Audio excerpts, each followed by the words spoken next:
应聘的职位是公司 CEO， 有什么问题吗？不好意思，我们公司不招聘这个岗位，你可以去别的公司看看。这样啊，那你有没有兴趣换一家公司？我这边正缺一个人士。等等，你来我这招聘我？不错，理解能力满分。同学，这不是玩的地方，我这很忙的。我没开玩笑，你真不考虑换个公司？我这福利待遇很好的。请不要打扰招聘进程。下一位同学，你的简历。就在3天前，吕之一获得了大企业家系。他本以为自己即将走向人生巅峰，没想到满屏的皆是大饼，300多条的条例，和他收入挂钩的只有一条：宿主工资等于员工工资总和的1%加企业盈利利润的1%。系统，要不这公司别开了吧？请宿主尽快寻找员工。你真不考虑一下，换一个宿主？请宿主尽快寻找员工。剥削的这么狠，就你也配嚼金手指？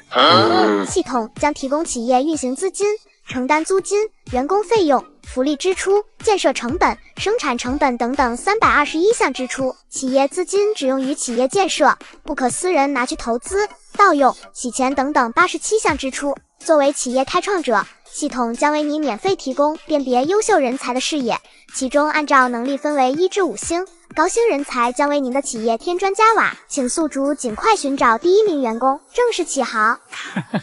行，我这还不行吗？那现在怎么忽悠一个傻好人加入我的公司呢？他们都摆，要不我也摆，都要，啥都有。双休，法定工作时间，公司规模，哈哈，我们是初创公司。不好意思，我还有点事。什么野鸡公司也来这里招聘？学长，这样的公司，我劝你早点跑吧，迟早倒闭。就你一个出来招人，太寒酸了吧？连关心之一的都有，只不过他们真诚的提议，通通变成了扎向之一的刀子。不是都说找工作难吗？这他喵的找员工更难。就在太阳打算下班的时候，迎来了一位比较局促的中年人。你好，这边招人吗？啊，招的。这是我的简历，你可以看看。之一只是随意的扫了一眼，就将目光投到中年人身上。姓名：赵明轩，年龄38，星级2星，特性牛马，时间管理大师，技能汇报1级，管理6级，协调3级，推销3级。什么叫牛马？牛马，该特性拥有者会主动承担更多的工作，并且花费个人时间完成工作内容。还真有这种往死里卷的。时间管理大师，该特性拥有者具有良好的时间分配意识，可以更好的分配工作，按时完成。与之一忍不住怜悯地看向他，兄弟过得很苦吧？赵明轩被莫名的眼神笼罩，不知所措，只是心中更加心灰意冷。看来这场又没。你要多少？给我说个数。不问我一下应聘什么？哦，说得好，兄弟，你应聘什么？怎么感觉对面很不靠谱的样子？赵明轩心中不由犹豫，但他已经被拒绝了1个下午。我想应聘销售总监这个岗位。我在前家公司当了5年的销售总监，拥有丰富的经验，曾带领团队。好，要了。你要多少？8、7千可以吗？虽然他在上一家公司被优化前的工资是8000，本以为能找到更高的后家，但现实狠狠抽了他一个巴掌。38岁的他已经轮不到他挑扁。7000，打发要贩子呢，1万够不够？赵明轩差点以为自己幻听了。多少？你30来岁应该结婚了吧？这个岁数大部分都有小孩，老人也差不多退休了，上有老下有小，你7000块够谁吃啊？加1000块，你要养家，给你小孩交学费，再来1000块给你爹妈，多大岁数了？是该享受了。还有1000，除了吃饭工作，你也得有余钱找个兴趣爱好，你说是吧？你说是吧？简单的一句话，差点让这个大老爷们哭出来。所以赵先生，你今后的工资是1万元加绩效，加提成。申请合理，审核通过。赵明轩工资更新为1万，恭喜你招收到第1位员工。企业资金解锁，公司面板解锁，员工面板解锁，请为您的企业取名。赵先生，欢迎加入龙腾。敢相信月入过万却查不到这家企业，就以为我是骗子。你迟到了，赵先生。龙腾。是的，你比预期中要晚一点，接下来的任务有点紧，准备一下，今天上班。赵明轩懵了，等反应过来已经在出租车上了。师傅，本地人，你别给我绕路，直接去工商局。你来这干什么？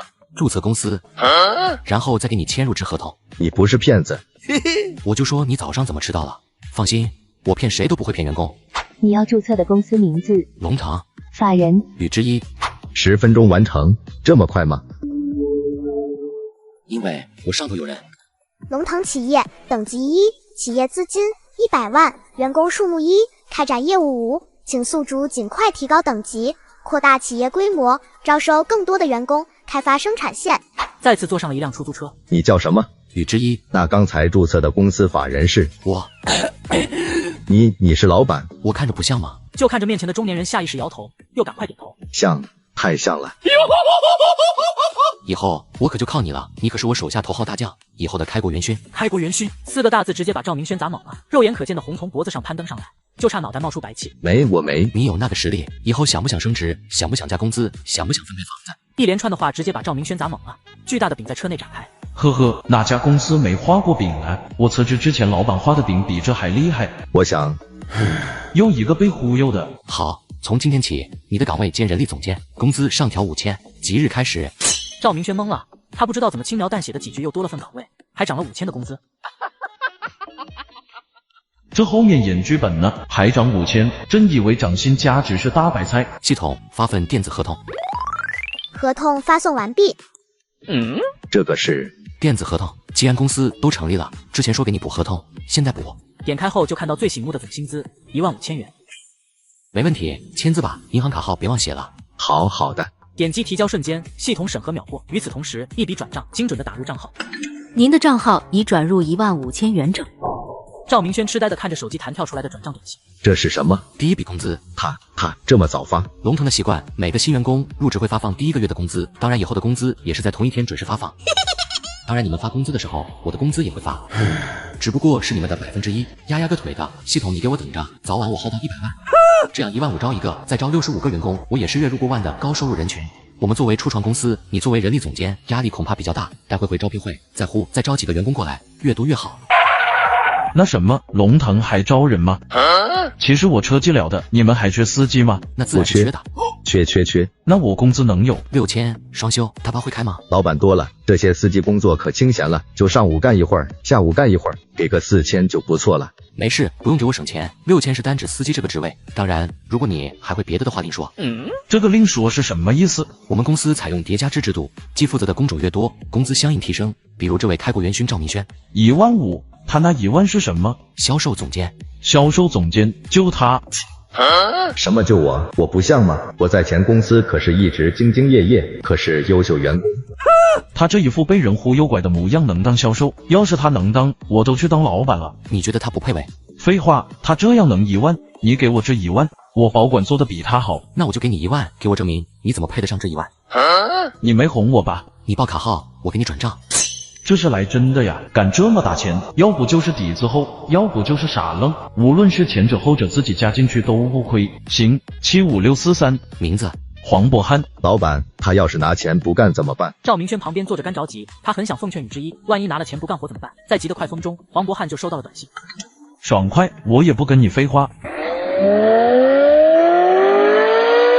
你尽管放心，你这钱到位，我做的肯定到位，其他的你别担心，这地方可没有比我熟的，东点打赌的，西接川巷的。你要是问我这城市有多少个大老板，我也能说个1-20处，小老板更别说，道上叫我包打听。吹牛，老板他说屁话，一个司机能懂多少？宇之一坐在旁边倒是乐呵，我做的可比你能做的多了，就你还销售总监，不被人吃进骨头都算难得。呵呵，我能带团队，你能吗？我能带资料说服顾客，你能吗？我能把每个产品属性都记清，你能吗？他这是要一声声告诉宇之一，他是值15000。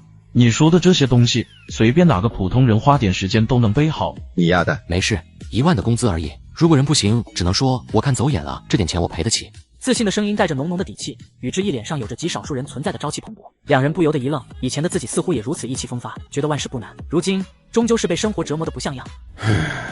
老板，接下来我们就是去招聘吗？对，晚，咱们招什么岗位啊？10个人就要。咱公司刚起步缺的岗位肯定多，所以来面试的都给及格就行啊。还有工资，千万别给我省钱，年轻人不容易多给点。你们工资高我才能工资高，月入过万不是梦。就算你是富二代，也不能这么造啊！你这么干，公司能长久才怪。年轻人不行啊！看来我得扛起这个责任，必须好好把关。老板，你放心，我绝对招一批优秀的员工。好，抱歉，我们是初创公司，薪资可能达不到你的要求。你这么优秀，值得去更好的公司。怎么来的都乱七八糟的，老板，这些学生质量太差了，要不咱们直接招有经验的员工吧？对了，老板，我有一个问题，我们公司是干什么的？那个可能是卖东西的。可能，您的意思是还没定好？放松放松，咱们龙腾主打一个多元化，肯定涉及很多行业。老板，看来您是有布局啊。布局？薅系统羊毛算吗？看来要编点什么呀？你知道咱们公司为什么叫龙腾吗？为什么？龙腾的龙代表的是权威，腾是站在顶端。我们要从衣食住行全方面发展，用我们的产品征服每一个人。总之就是别的公司不敢赚的钱我们赚，别的公司不敢创的新我们创，别的公司不敢给的待遇我们给，别的公司不敢放的假我们放，明白了吗？明白了，你这不就是菩萨吗？老板，你这样不会亏吗？放心吧，老子是固定工资，再亏也亏不到我的身上。老赵啊，虽然刚刚我在打游戏，但我也注意到你招人有点苛刻了，差不多就行了，看我给你示范一次。你，对，就是你，来，什么专业的？工商企业管理。哎呦，水专业啊？可不，当年我就是抽了风挑了这个专业，现在是一点屁用没有。谁不是啊？但凡回到4年前，我高低给自己来一巴掌。兄弟，你挺狠啊！你还没找到工作呢？哪这么容易啊？大厂的工作都得内推，而且还得有本事才行。我要本事没本事，要钱没钱，除了自己侮辱自己，实在不知道干什么了。还能躲在被窝里偷偷哭？兄弟，你这话说的直接戳我肺了。那你是什么职位啊？招人的。真的假的？我怎么就那么不信呢？必须是真的，我现在就通知你，恭喜你面试通过了，5000加双休，干不干？卧槽，干！全程对话不超3分钟，整个招聘流程完成。旁边的赵明轩人都傻了。这也有点太随便了吧，也不看下对方能力。老赵啊，其实你对大学生预期太高了，他们还都是白纸，以后怎么燃得看我们，也要看这个社会。你呀，得做好来的是个草包的准备。行了，你去招一个过来。妹子，你找文员工作啊？啊，现在文员正常4200一个月，基本上都是单休。我这边实习期4200，转正给5000，要不要？并且是双休。实习期多久？3个月。当然，如果你表现得够优秀，可以提前转正。好，老板，我开的工资是5000，实习期4200，你看行吗？行，再高点也无所谓。我说过，别人不敢给的待遇，我给。给钱就是爸爸。我的工资还能涨吗？干得好就给你涨。好的。刚看到饼，就觉得已经吃到嘴里的学生妹对生活充满了向往。只有赵明轩开始担忧公司这样搞下去，会不会几个月就倒闭？此时与之一开启了扫描功能。姓名沈星宇，年龄23，星级一星，特性天马行空，技能开脚本4级，游戏5级，篮球2级。天马行空，拥有该特性者思维飘忽不定，容易想到别人想不到的法子。姓名张怡，年龄23，星级一星，特性追星圣体，技能 WPS 5级，剪辑5级。追星圣体，该特性拥有者在追寻自己的偶像时，更容易被自己的偶像注意到。还有这种特性，厉害！你会剪辑？会那么一点点。以后你就负责剪一下公司宣传视频，数据好的话，给你涨工资。哦，好，我一定好好剪的。那我干什么？你先摸鱼。是我想的那个摸鱼。对，就是你想的那个摸鱼。会打游戏吧？会呀。走，咱俩玩2把。黄啊，来校门口接我。老板去哪啊？你知不知道有没有便宜的场地，租金划算，还有旧设备的公司？你这一来就难为我啊。不过真有。我就随便问问，还真有。你运气不错，前2天拉了个男的，说他们厂子的老板领着小三去国外了，管理层的都跑了，剩下公司一堆烂摊子，说的厂子是做床垫的，现在还剩下一堆货。要不要趁火打劫？我感觉价格能压到一半，到手的话应该能挣个10来万。与之一听着感觉就不对了。你以前是干啥的？销官。与之一开启了扫描功能，他到现在还不知道黄渤涵的属性。姓名黄渤涵，年龄34，星级4星，特性眼观六路，耳听八方，数字敏感，技能推销6级，驾驶5级，喝酒5级，吉他3级，探听8级。我操！金色传说，眼观四方，该特性拥有者可以观察到更多信息，察觉到细微处。耳通八方，该特性拥有者能从言语中分辨出更多的消息，整理归纳出正确信息。数字敏感，该特性拥有者对数字有更明确的认知与记忆。3个特性，外加推销7级，探听8级，妈的，神人啊！与之一就这么直勾勾的看着他。你这是什么眼神？你想干什么？我跟你讲，我可是正经人，性别男，爱好女。放屁！我只是在考虑给你涨工资，你居然怀疑我对你有意思。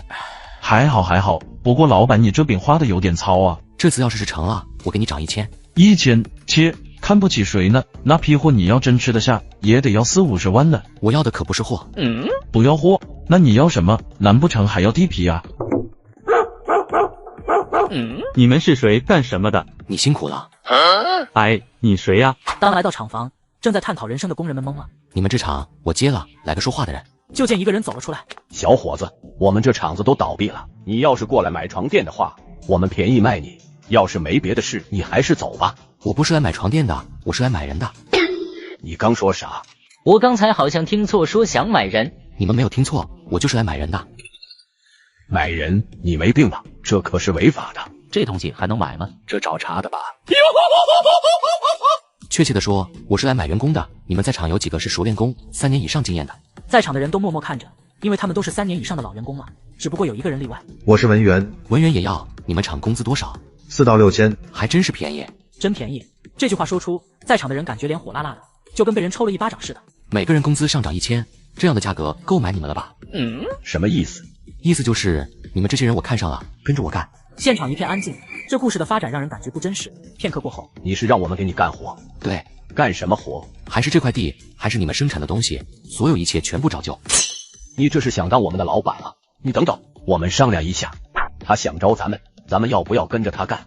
干啊！为什么不干？工资还涨1000呢。可是我感觉这是有问题，他招咱们，还给咱们开这么高的工资，不会想卖咱们的肾吧？卖肾？他一个，我们一群人，最后谁卖谁的，还真不一定呢。也对，那就干了，兄弟们。老板，这工资怎么说？真按原来的幅度涨对吧？涨。很快把合同打了出来。我擦，双休啊，8点上班，5点下班，我特喵的，还有餐补，我的个亲娘呀！还有社保，签，这东西必须签。厂子里唯一的文化人都发言了，其他人哪里还管他3721的，分分钟钟全部签完。龙腾企业等级1，企业资金96万5，员工数目21，开展业务5。系统发钱，给我到账5000。从现在开始，这个厂子归我所有。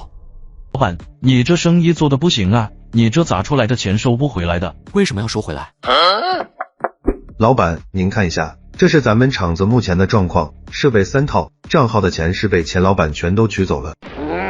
那个混蛋还欠我们2个月工资。说完就意识到自己说错了话。这是剩下的一些原材料，还有库存，成品床垫327件，乳胶的是87件，弹簧床垫112，记忆棉的128。现在的材料继续开工的话，大概能用个7天。这货压的还挺多的呀。这样吧，我找几个朋友低价出一部分，还有你们被欠的2个月工资，把这批库存卖出去的钱给你们补工资。谢谢老板，老板您真是太好了，我决定这辈子都在您的英明领导下干了。哼，傻了吧唧的，这批货可比你们工资多1倍呢，当然前提是能卖出去。黄哥，这批货就靠你了。销售的话都是要提成的，你打算给我几个点？这批货的差价都给你。都给我？你认真的？你能卖出什么价就赚多少钱。这本来也不是我们的东西，你尽管放心，这批货我一个都不少，通通给你清空。钱到位，什么事干不了？这波最少能赚5万。不说了，我要出去跑跑。这小子傻个屁，这么精，居然空手套白狼。正常的流程就是低价收购库存，再高价转卖，风险压在自己身上。他这一来一去，处置权在他身上，但风险完全没有，全程白嫖。不过他要那些人干什么？别让他跑了，残血，喵的，居然带狂暴，下次一定干掉他。再来，宇哥，咱再这么摸鱼，不会被开了吗？不会。这话说的，你跟老板似的。我就是老板。我不信。宇哥啊，别闹了，你看赵哥他们都忙去了，咱们在这一直摸鱼，让我有一种负罪感。上班都是狗屎。我感觉可以自己找点活干，我职位是剪辑，要不我去拍点素材。我帮你，宇哥你来不来？不去，笑话，什么工资干什么活？半小时后连败3场。好笑，好像你很好玩似的。我作为老板还是得干点正事。系统查看企业信息。龙腾企业等级1，企业资金87万，员工数22，开展业务生产床垫，升级条件检测，员工数达标，企业驻地5，开展业务达标。看来要把地皮搞定，毕竟这块地不属于自己名下。国土管理资源部。城郊那边租的话1亩2000。多少？这个价格不高了，城郊那边虽说偏了点，但设备齐全，真便宜。先来个100亩。你可是头一个说便宜的，你拿这块地干什么？建厂子。预计投资多少？多大项目？几千万吧。准确一点，3000万吧。那好，我这边给你登记到招商引资，会下来一些优惠政策。你那厂子是属于什么行业？制造业。制造业啊，能提供不少就业岗位吧？我给你整理一下，等下填个表，会有政策倾斜的。下午你去工商局拿证明就好。下午离开工商局后，系统自动提醒升级成功。系统，我工资还是按原来的算吗？企业创始人工资等于员工工资的2%加企业利润的2%。老子的工资翻了1倍，吃面我也敢加鸡腿了，吃薯片再也不用舔手指了。这个人是不是受什么刺激了？要不打个精神病院的电话吧？家人们，我回来了。在我离开的时候发生了什么？老板，你总算回来，黄哥拉了一笔大生意，不但能清空库存，还要加紧生产。对面很急吗？人家就给了7天时间。什么情况跟我说说？客户订了1000套，不但能清空库存，还要加紧生产。现在的问题是我们的能力，就算是加班加点都够呛。我的想法是加班。加班？那要加多久？7个小时而已。而已这个词你是怎么说出来的？我们正常5点下班加7个小时，也就是12点下班而已，才加班到凌晨。才加班到凌晨？你能加到凌晨？我以前基本上都是这个点。那他们也不一定能做到。我会说服他们的，工作这事只有肯干才能干得好。卷王，你都跟他们讲了？讲了，老板你尽管放心，保证在规定时间内完成。以后做事的话提前通知我。任务下来了，我也不废话，照管理说的虽然不实际了些，但我相信你们的实力。7天内自愿加班的人1天1000。我加班，我今天就睡场子了。谁也别阻挡我加班。这个班我加丁了。一哥，我能加班吗？我也想为厂子做出贡献。我也是。你们想帮忙干也行，但是加班费500也行。好，那就开工。加班的第一天上午，老板，这是我设计的日程表，你看看有什么需要改动的。就见上面密密麻麻写满了整张纸，几点开工，几点喝水，几点休息，甚至几点上厕所都有明文规定，直接把时间压榨到了令人发指的程度，与之一沉默了。你还能规定他们在几点排尿？我能。老赵，他们可不是机器人。我知道，我干了20几年都没有遇过像你一样的老板。龙腾是一家有人情味的企业，请你相信我，这一次我想为我犯的错弥补。你犯了什么错？我不应该替老板做主，更不应该在一开始就强迫员工加班，我应该一点一点的让员工适应。你说的什么乱七八糟的东西？我叫你当管理，不是让你表演剥削。老板，那你的意思是，以后无论签什么订单，都对我同意才行，不要接超过自身能力的订单，管他赚不赚钱，我们不差那一点。并且我为什么给你15000的工资？因为我相信你的能力，但不是加班，而是在正常的工作时间，让员工更快的完成，大家舒舒服服的休息。我不需要自愿加班表忠心的人拿回去重写。天天搞这些玩意儿，还不如想想怎么让员工开心点。带着混乱的大脑出了办公室，才稍稍回神。不一样，这家公司不太一样。赵哥，这是怎么了？是不是犯病了？嘘，小声点。下午正在打游戏的之一，眼看双杀的人头就要到手了。老板别玩了。老赵，你干什么？我想了几个方案。我特么，先让我打完这吧。老板，工作重要。喵的，你是老板还是我是老板？你给我安排工作。你是老板，所以我想到了3个方案：一是提升伙食，2是改善环境，3是现金激励。什么意思啊？我问过了，原先厂子里的饭费标准是10块钱，加班期间可以适当提一下，等到凌晨的时候大家肯定饿了，这时候再加一顿夜宵，比如烧烤、小龙虾、麻辣烫。再就是厂内的空调太老了，效果已经不行了，我算了下，更换的话大概12000左右，然后现金就比较简单了，需要你亲自发给他们。那你去安排吧。咱们要一起去。你是我老板，我知道，这可是树立形象的机会，你必须在呀。行，服了你了。去，你上午还一副战战兢兢的样子，喵的，下午蠢性了，双重人格吗？哪有你这样当员工的？老板，你觉得定多少钱的标准比较合适？老板，搞个3荤4素，再来2个汤。老板，把你们这的菜都打包一半。一半？你俩吃得完？厂里的，你这菜要是好吃，咱们长期合作。行啊，我们家在这条街都是出了名的，量大管饱还好吃。你们要是订了酒，我们还包配送。这几天不用，我们亲自拿，以后就麻烦你送了。好嘞。老赵，他们给配送，我们干嘛要自己来？老板，你要给员工一个表态，到饭点时候，你要亲自给他们盛菜。行吧。老板，到时候你要记得笑。10几分钟后，都排好队，不要急，每个人都有红烧肉、烤鸭、酸菜鱼，管饱。真香！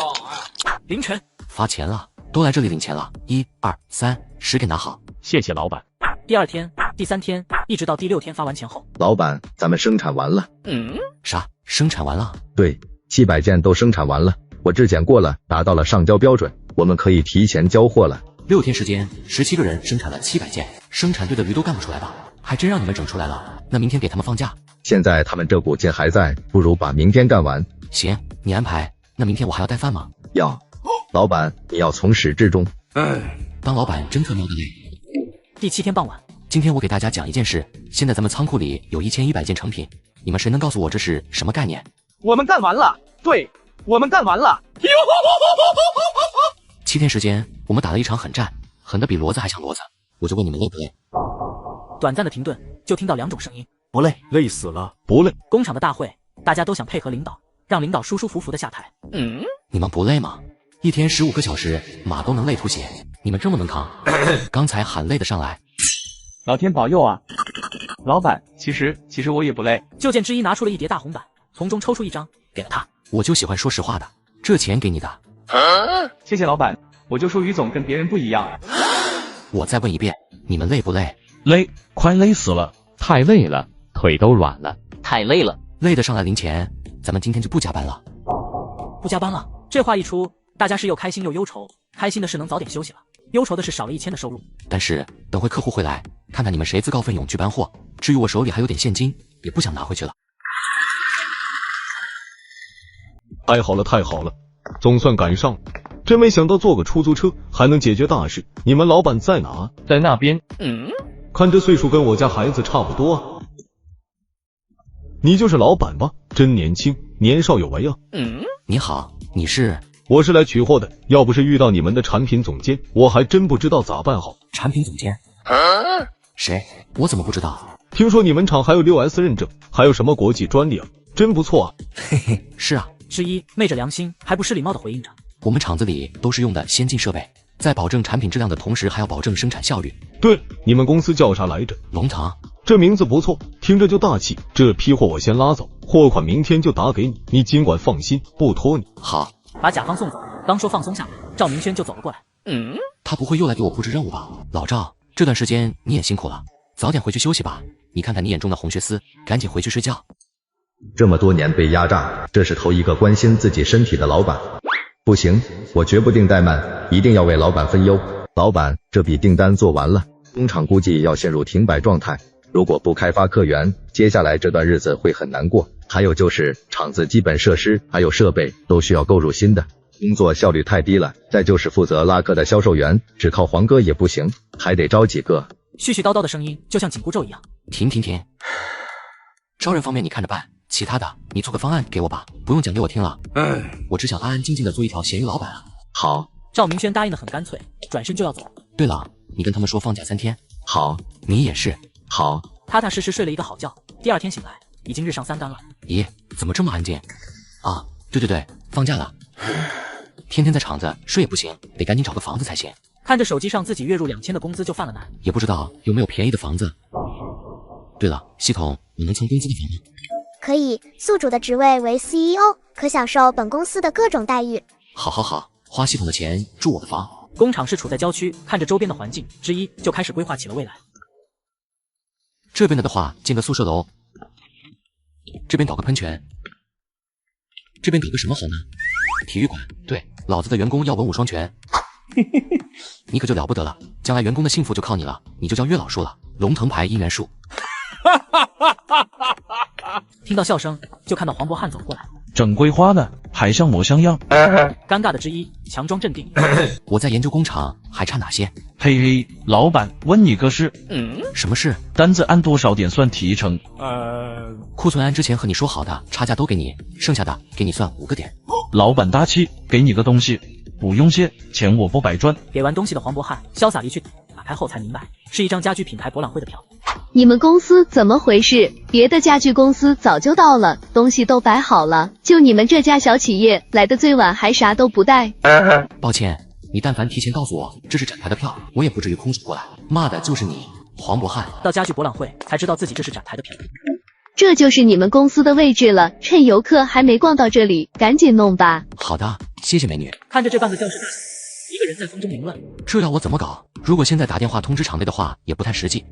算了，有这时间，还不如好好逛逛。在这里，无数个小品牌削尖了脑袋想进来，各个公司的采购拿着报价单对比，还有老板舔着脸寻求合作，这是最纯粹的商战，也是真真切切展露拳头的地方。因为游客会告诉你谁更受欢迎。你们的洗衣机给我来一台。好的，先生，请问您还有别的需要吗？你能给我讲讲，这你们的机子比别人的好在哪吗？先生，请看5.1型洗衣机，采用的是双向旋螺技术。市面上常见的波轮式洗衣机是采用皮带减速、螺旋旋转动。侃侃而谈的销售人员一字一句讲解的十分清晰。我再给您讲讲我们的这款空调。10几分钟后，销售人员已经口干舌燥了。你真厉害，先生，这都是我们的基本素养。请问您还有什么想要了解的吗？这台空调和洗衣机我要了，并且我还想了解一下，你有跳槽的想法吗？如果有的话，打电话给我。一个人站在3楼，俯视着下面的人群。龙腾要走什么样的路？他要站在技术的巅峰，不断的进步。他要围绕客户的需求量身打造。他要握住时代的风口，从不停歇。我想要打造的是世界的心脏。博览会现场的一处偏僻的角落，干净的纸张缓缓而落，上面只写了一句话：明年再见。次日，众人看着精心打扮的之一，老板，你今天怎么这么帅？张仪看着看着就泛起了花痴。大概就是大彻大悟，颜值提升吧。大彻大悟，老板你被甩了？没啊，我连女朋友都没有。说正事，你们赶紧收拾一下。收拾什么？出远门，给你们半个小时，跟家里人交代好，上厕所的也快点去。等等，宇哥，你说清楚，咱去哪呀？去甘桃港。陌生的名字，沈星宇也顾不上多问。妈，我今天就不回去了，工作有点事。对，我们老板说要去什么远门，什么时候回来啊？我问问宇哥，咱们什么时候回来啊？下个星期一。那不就是出差7天，我们也没活啊，为啥要出差啊？培训7天期间的工资按3倍给。老板，你这话说的，我们是那种贪钱的人吗？老板，你让我去吧，我能干得很，上辈子就是牛。不用争，都去。4个小时后，众人来到甘桃港的码头，从没见过船的员工瞪大了眼睛。我的个娘啊，这个船怎么这么大？没出息，这东西下面肯定有石柱顶着，要不然能浮起来，恐怕早就倒了吧。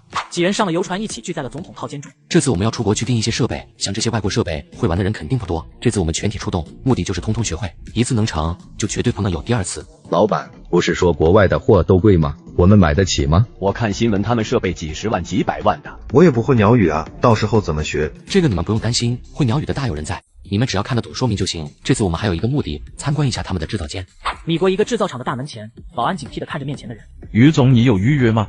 买东西哪有预约这种道理？顾客是上帝。你不说明白，待会我们就去见上帝了。下一秒，就见几张轻飘飘的钱落在了保安身边。好歹毒的计划，给你的。就看保安的眼神从质疑变成欣赏，再变成友好。Oh my god！ 好吧，朋友，你想要干什么？我想购买一些机械，听说你们厂的东西棒极了，你有什么小道消息吗？说着话，又有几张放进了保安口袋。哈哈哈！当然，哥们，这里没有比我更了解的了。Come on， 跟我来。我可以带这些同伴过来吗？他们很想长长见识。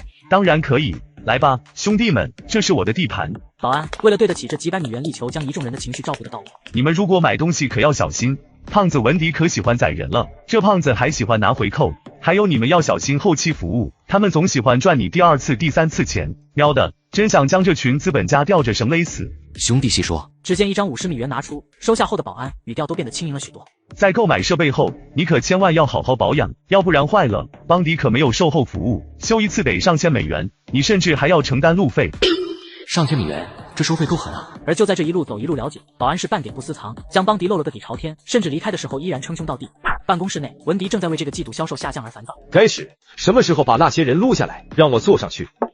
进来，我说过不需要敲门。正想骂，却看到一个陌生人走了进来。你是谁？上帝。好吧，好吧，这位上帝，如果你不想被赶出去的话，你最好跪下。我来买东西。想喝点什么？或许你喜欢夏国的普洱茶吗？尝尝看。大大方方地坐到沙发上，丝毫没有将自己当做外人的模样。毕竟这年头甲方如果不嚣张，谁还当甲方啊？很快，文迪辛勤地泡了一杯茶，放在了之一的前面。你想要什么？邦迪拥有全世界的产品。乳胶发泡机。文迪回忆了一下，才想起来，有的，我们仓库内储存着全世界最精妙的乳胶发泡机。你需要几台？先告诉我价格。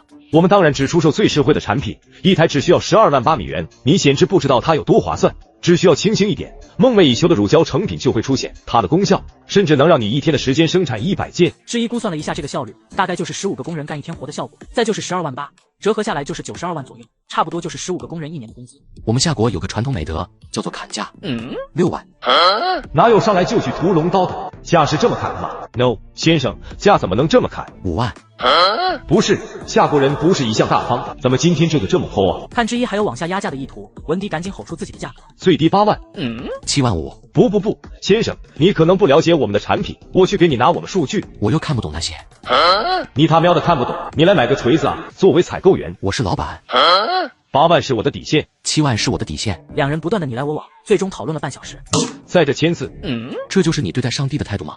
一阵叽里呱啦的付费，盯又盯不懂，学又学不会。好了，运送费你出，还有期间的培训，售出后10次的免费维修。不要再重复了，我不是聋子。最终把要价12万8，定价8万8的设备，以高达6万8的价格成交。喵喵的，这趟下来居然才赚了1万美金！天哪，我亏了6万，特了个喵的。好了，你可以带我去看看设备了，我可得小心你给我残次货。要不到时候还要去国际法庭告你。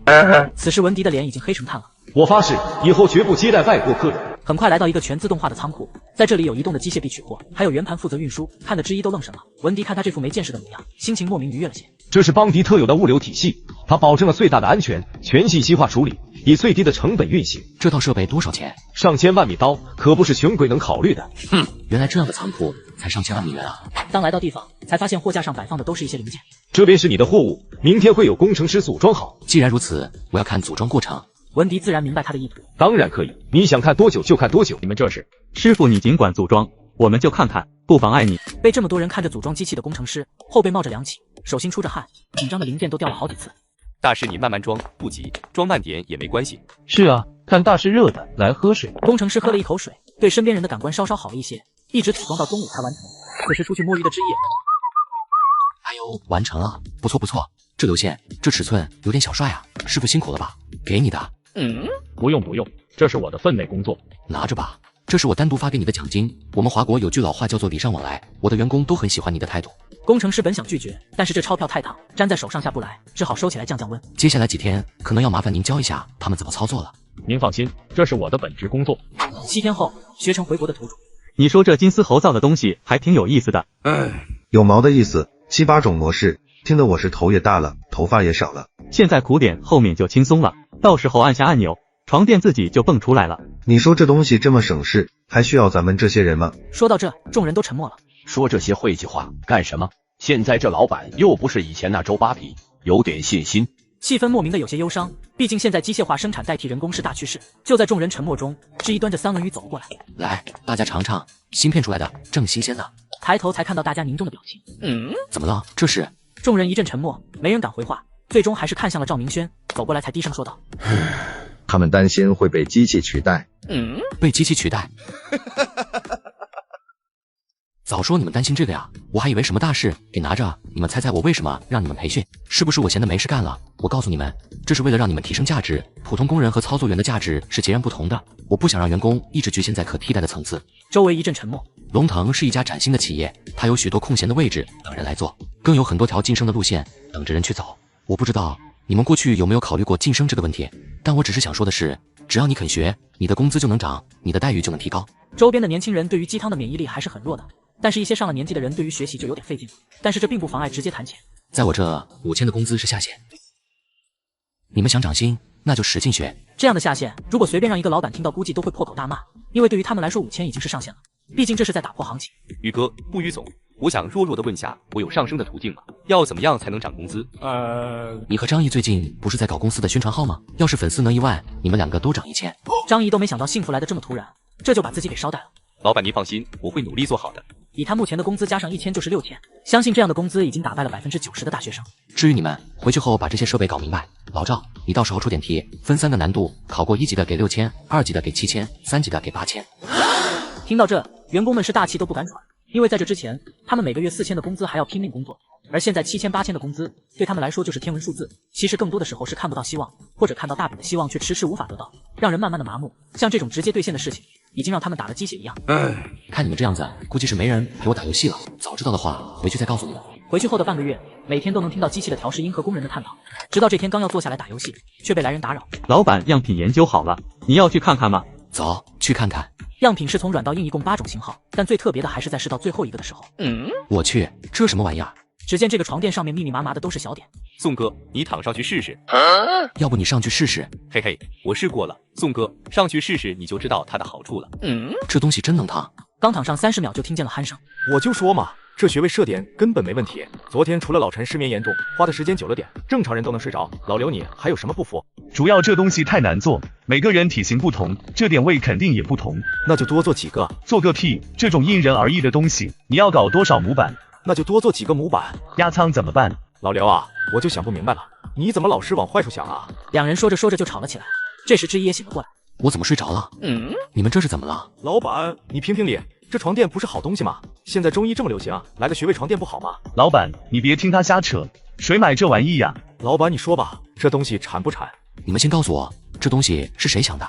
一瞬间，所有人都看着沈星宇。老板，这不好吗？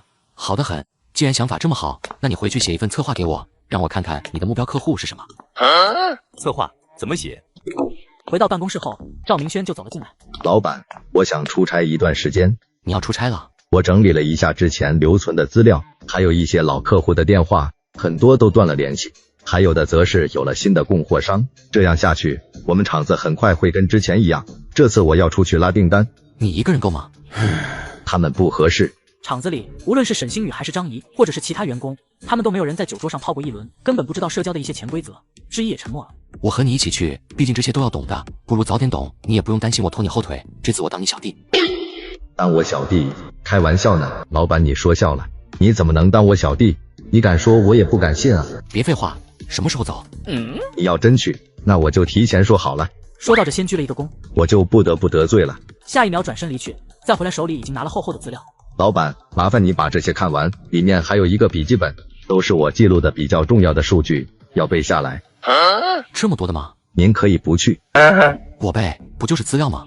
赵明轩并没有抱太大希望，毕竟老板的身份在这。陪员工出差，我连夜背诵专业知识。我去，不会有小偷吧？沙发没丢，柜子没丢，电脑没丢，老板没丢，还好都在。咦，老板，我去，这是没回家啊？1000个床垫需要用纯橡胶和硫化剂。老板你醒了？啊，你怎么在这？几点了？我资料呢？8点半。我去，都这个点了，你吃饭了没？一起去吃饭先，回来我还要赶紧背那些东西。吃完饭回来后，老板，我看了一下之前的客户资料，整理了一个行程。我们第一个要拜访的是文宏文，金港小学的采购商。我打电话确认了一下他的基本信息，他跟之前老板有过一次合作，负责小学床铺的采购，回扣要的是15%。什么就15%？胃口这么大吗？这次他的要求应该不止15%。根据透露，竞争对象不止3家，而且下个月小学的床铺就要采买。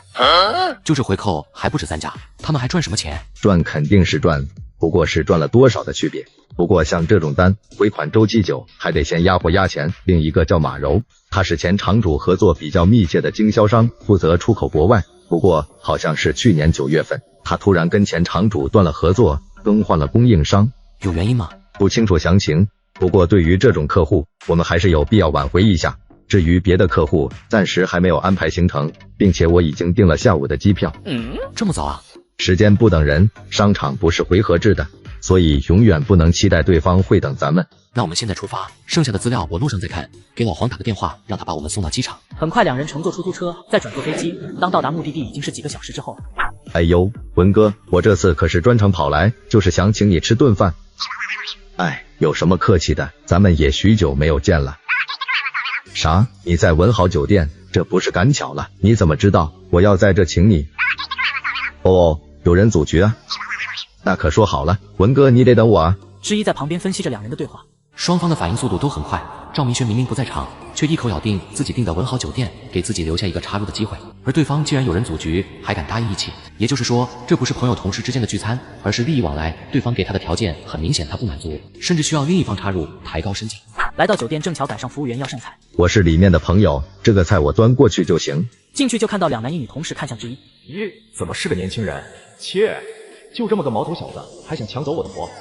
哎呀，文哥，我可想死你了。我去，不对，这人不好对付，居然这么高。这妹子好看啊，哥，这是嫂子吧？不是，你可别瞎说，让我家那口子知道了能撕了我。嘿嘿，文哥，你以前可不是这样，你那会儿可说要找个上的厨房，下的厅堂，还漂亮的大嫂。那种好女人可不多见。文哥，这是你兄弟吗？难道也是一小学老师？哎呦，我哪有那个文化，就是一个做小生意的。我来晚一步，先给大家赔个罪。说着端起酒杯一饮而尽。这位小兄弟，你也是做生意的？我跟着赵哥混，我是他助理。你们别看小雨年轻，他懂得可多了，可是高材生。学历好有个屁用，现在这社会钱才是王道。我这人就是敬佩那些学习好的。小雨啊，我敬你一杯。之一一口气喝了一杯，好酒量，真了不得啊！不但学习好，这喝酒也厉害。我酒量马马虎虎，比同学好一点。切，等着吧，待会就把你喝趴下，还敢出来跟我抢活？要不要出去上厕所？不用。只希望醉酒的老板不要闹出什么事来。说了这么久，还没给文哥介绍产品。我们家主打的就是卧铺床垫，好多家地铁我们都是专供。文哥这是样品，绝对的好东西，保管孩子喜欢。文哥给我面子，我也给文哥面子，这个活我出2成。2成，20%的回报。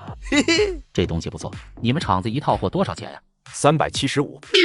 我去，这个价比我们的成本还低。文哥，我们可是带了10足10的心意过来。听说之前的采购是500元，这多出来的价您说了算。这话什么意思？钱是那个数，发票是另一个数，空出来的就可以操作。这是骗公款啊！老赵啊，你们的什么价呀？没事尽管报，我这人只要东西好价高点也没关系。425。就这逗我玩呢？我还以为是什么对手，搞半天就这。这年头学习好，其实也没啥用。我手底下好几个大学生，每月拿着3000的工资，你说这上班有什么意思？想我当初学习不好，不照样开好车住别墅？所以说学习好也不一定赚钱，你说是吧，小伙子？对了，你多少工资啊？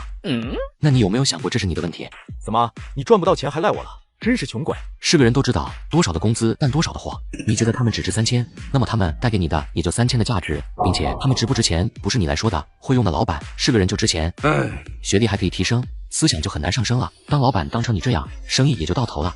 放你的狗屁！老子的生意真火着呢！放你的狗屁！老子的生意真火着呢！你们这种小厂子，除了装腔作势，屁的生意都没有，迟早倒闭。说的这么好听，你倒是说说你值多少钱？3000还是4000？你这个跑活的，1个月也没多少钱吧？你老板能给你多少钱1个点，还是2个点？这趟跑下去，别把自己的钱都打进去了。你这话说的，你难道不报销员工的打电费？打点费？生意没拉来，我神经病给他们钱。这样，你把这瓶酒全喝了。我给你个面子，我1个月给你开6000工资，跟我混，总比你现在好。老板，他6000想挖我。突如其来的称呼，让所有人都没反应过来。6000啊？这样吧，我给你6001，你来我厂里扫厕所怎么样？你算个什么东西？怎么只许你挖人，不许我挖你了？哎呀，难道是你感觉给高了？毕竟你们厂里扫厕所的估计都没多少钱吧？这样吧，我给你开2000，让你扫厕所。胖子气得抓起酒瓶就要砸，旁边妹子赶紧哥，打人不好处理。滚开，你个臭婊子！女人听这话愣了，给你脸了是吧？老娘陪你在这出卖色相，你骂老娘婊子，要不是老娘，你以为你谈得了生意？别打了，别打了，我错了。之一淡定的拿起了旁边的样品看了看，厉害，文老师，这生意都敢做。乳胶57%，合成乳液23%，硫化剂5%，胶凝剂15%。赚这么点钱就敢干谋财害命的事，佩服佩服！什么时候等文老师坐牢的时候再去探望好了。你等等，你什么意思？我怎么谋财害命？你难道不知道？你给我讲清楚。毒跑道的事，你不会是想重演吧？听到毒跑道人都傻了，因为某些学校采用劣质材料，造成几百位学生咳嗽、呕吐、眩晕，最后检测血常规指标异常，尿常规指标异常，当地政府、教育局、学校从上到下整顿。据说当时的校长直接罢免，相关负责人送入大牢。他们小学也特意检查了跑道，生怕摊上事。放你娘的屁！老子的床垫可没问题，都是好货做的。呵呵，好货做的，你敢睡这床垫吗？你敢把这床垫给自己孩子睡吗？你是怎么敢的？可它便宜啊！便宜？你在省谁的钱？家长的还是学生的？小伙子，这样吧，你也别气，事关到学生的健康，这样的东西我肯定是不敢用的。你什么意思啊？谈好的你居然变卦？怎么谈好了？我们签合同了吗？投标了吗？你中标了吗？你说想喝酒，老子送你茅台，1000罐的茶叶，老子送了3罐，你现在跟我说不干了？就这臭小子的3言2语，你这贪财奴道德就高尚了，人面兽心，装你不至于，不至于，赶紧报警。次日去医院看望，刚进病房就听到了以妈为核心，以亲戚为半径的粗鲁语言。老赵，我这心里有点复杂，也有点高兴，怕是这两人祸害不了小学生了。是啊，以后的合作怕是终止了。老赵，我们也来调调客户组啊。就这样定了。下午两人就启程了下一个行程。凌晨一处的海面漂浮着一艘艘游轮，在码头的一个女人凝视着前方。马姐，哪位？早上跟您约的。哦，你们厂子换人了？转过身打量着两人，马柔。之一有些惊讶，因为大部分人会把赵明轩看成核心人物。你好，宇之一。这次找我什么事？我想借助你的渠道，将我的货销售到海外。什么货？乳胶床垫。不够，你们质量不够，我这边出不去。如果质量够呢？你们做得太慢了，我的客户可等不了那么久。我知道你们来是想继续合作，但我和你们合作也不是扶贫的，达不到标准，一律免谈。正在打开外国名声的他，现在忍受不了任何一点对此。我们厂子已进行全面升级，自动化生产，效率和质量绝对没问题。和别人比都一样，都是差不多的质量，那我为什么要用你的货？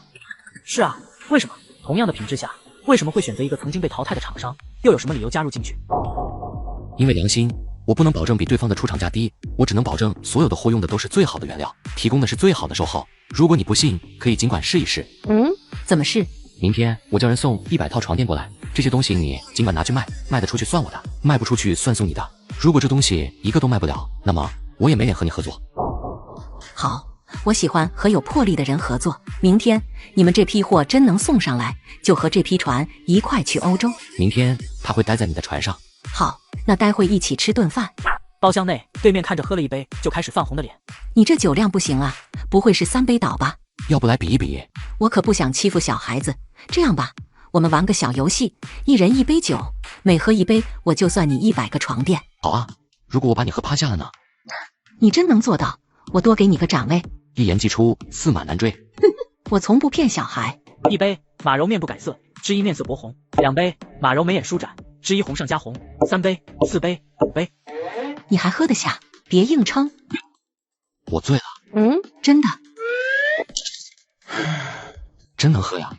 老赵，数一下酒杯。好吧，我自己数。凌晨3点，酒店内，刚醒过来的马柔看着手机上的消息有些发懵。900个床垫加站台位置，本船应该放得下吧？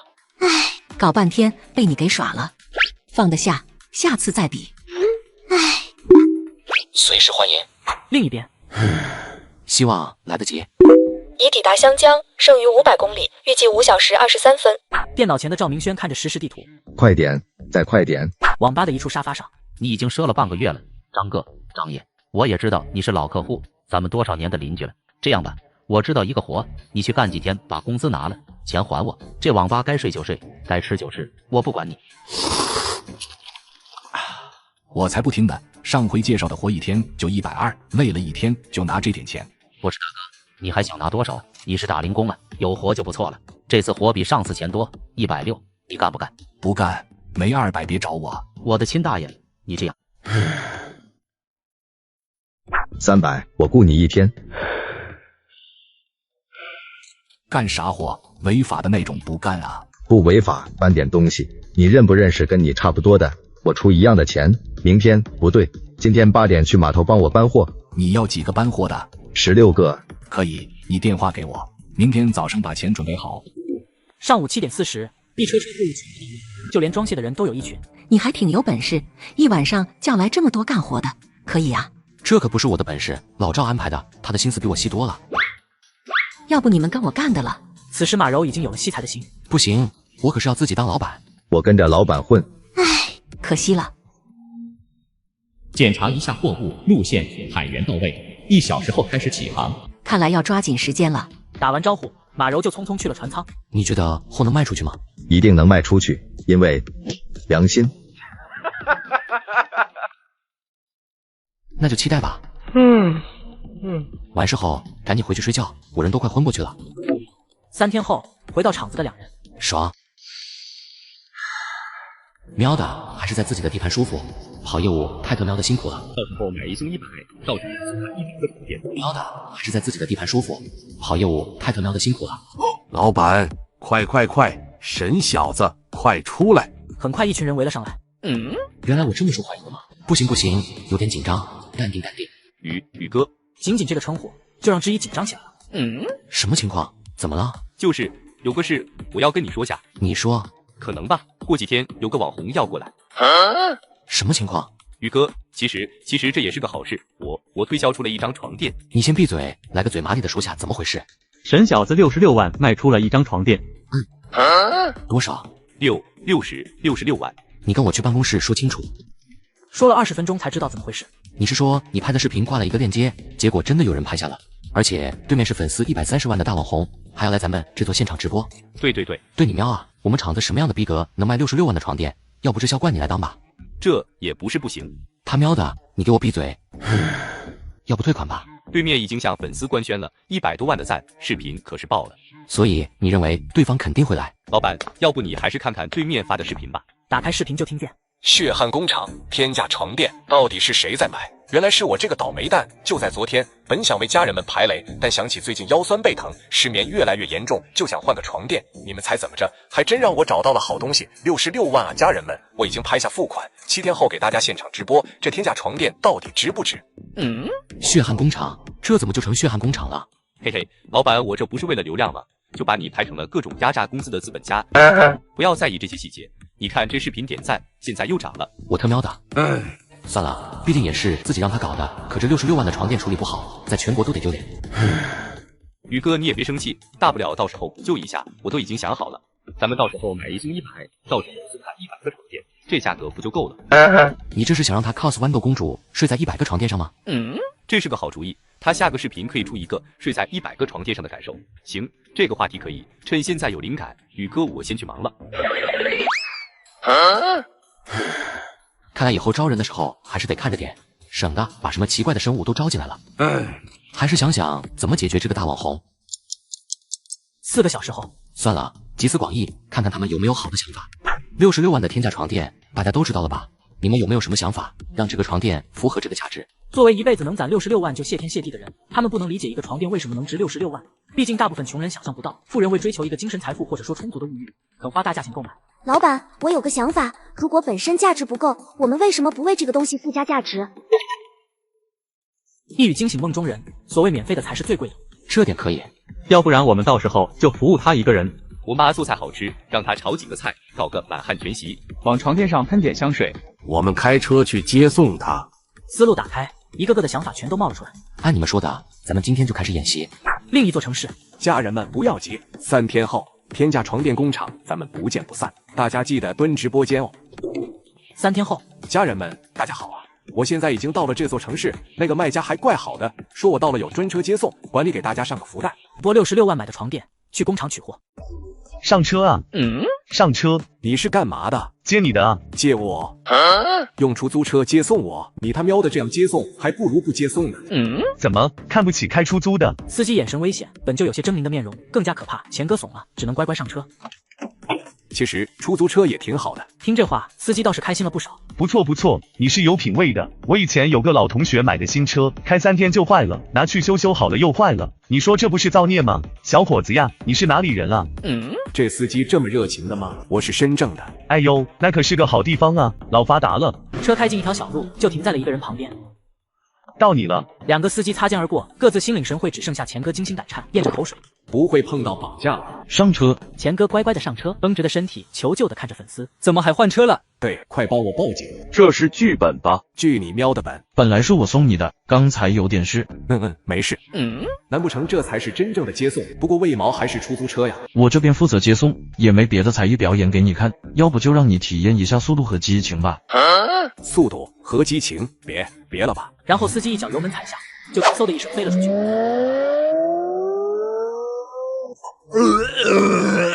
主播你行不行啊？这点车速还吐。我吐是对大哥表示一下敬意，你们懂个屁！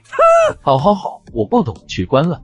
别，我开玩笑的。说话间走过来一个年轻人。哇哦，不错呀。钱哥，我想加他微信，你快问他有没有女朋友。你好，我是过来取货的。钱哥是吧？你知道我？那当然，你在网上老火了。这话着实是拍到心口了。钱哥心中暗爽，脸上保持着谦虚的笑容。还好，也就1000万播放量，真厉害。还好了，其实你认真做也不是做不到的。你是这个厂子的员工吧？我之前听说你们公司是血汗工厂，真的假的？假的。钱哥观察着对方的神色，莫名的有些紧张，顿时懂了，赶紧凑近对方。是不是你们老板3声令下，只让你说好话？绝对没有。兄弟，知道我的身份吧？100万粉丝的主播，你要是真的有什么事，可以当着全网的面说清楚。像什么加班不给加班费，我粉丝有律师可以帮你打官司的。你放心，其实我是个打假主播。你是来取货的吧？我带你去看货。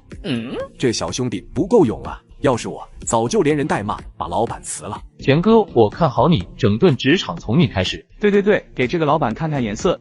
车间内，作为专业打假的主播看得很细致。家人们注意看，这防毒衣明显是新的，上面损耗的皱纹都没有。你们再看这地多干净，这说明什么？特意为我准备的。这的老板看起来很用心啊。之一忍不住点头，这不就说明这厂子绝对有鬼？别脑补，算我求你了。哥们，我看你走进加工间都没有穿工服的意思，你是不是平时都不穿？我平时不在这上班。你是文员啊？对。老板，那个冤大头开直播了。声音落下，两人都陷入了沉默。两个男人默默对视，空气都陷入寂静，只有网友正在刷屏。老板，冤大头。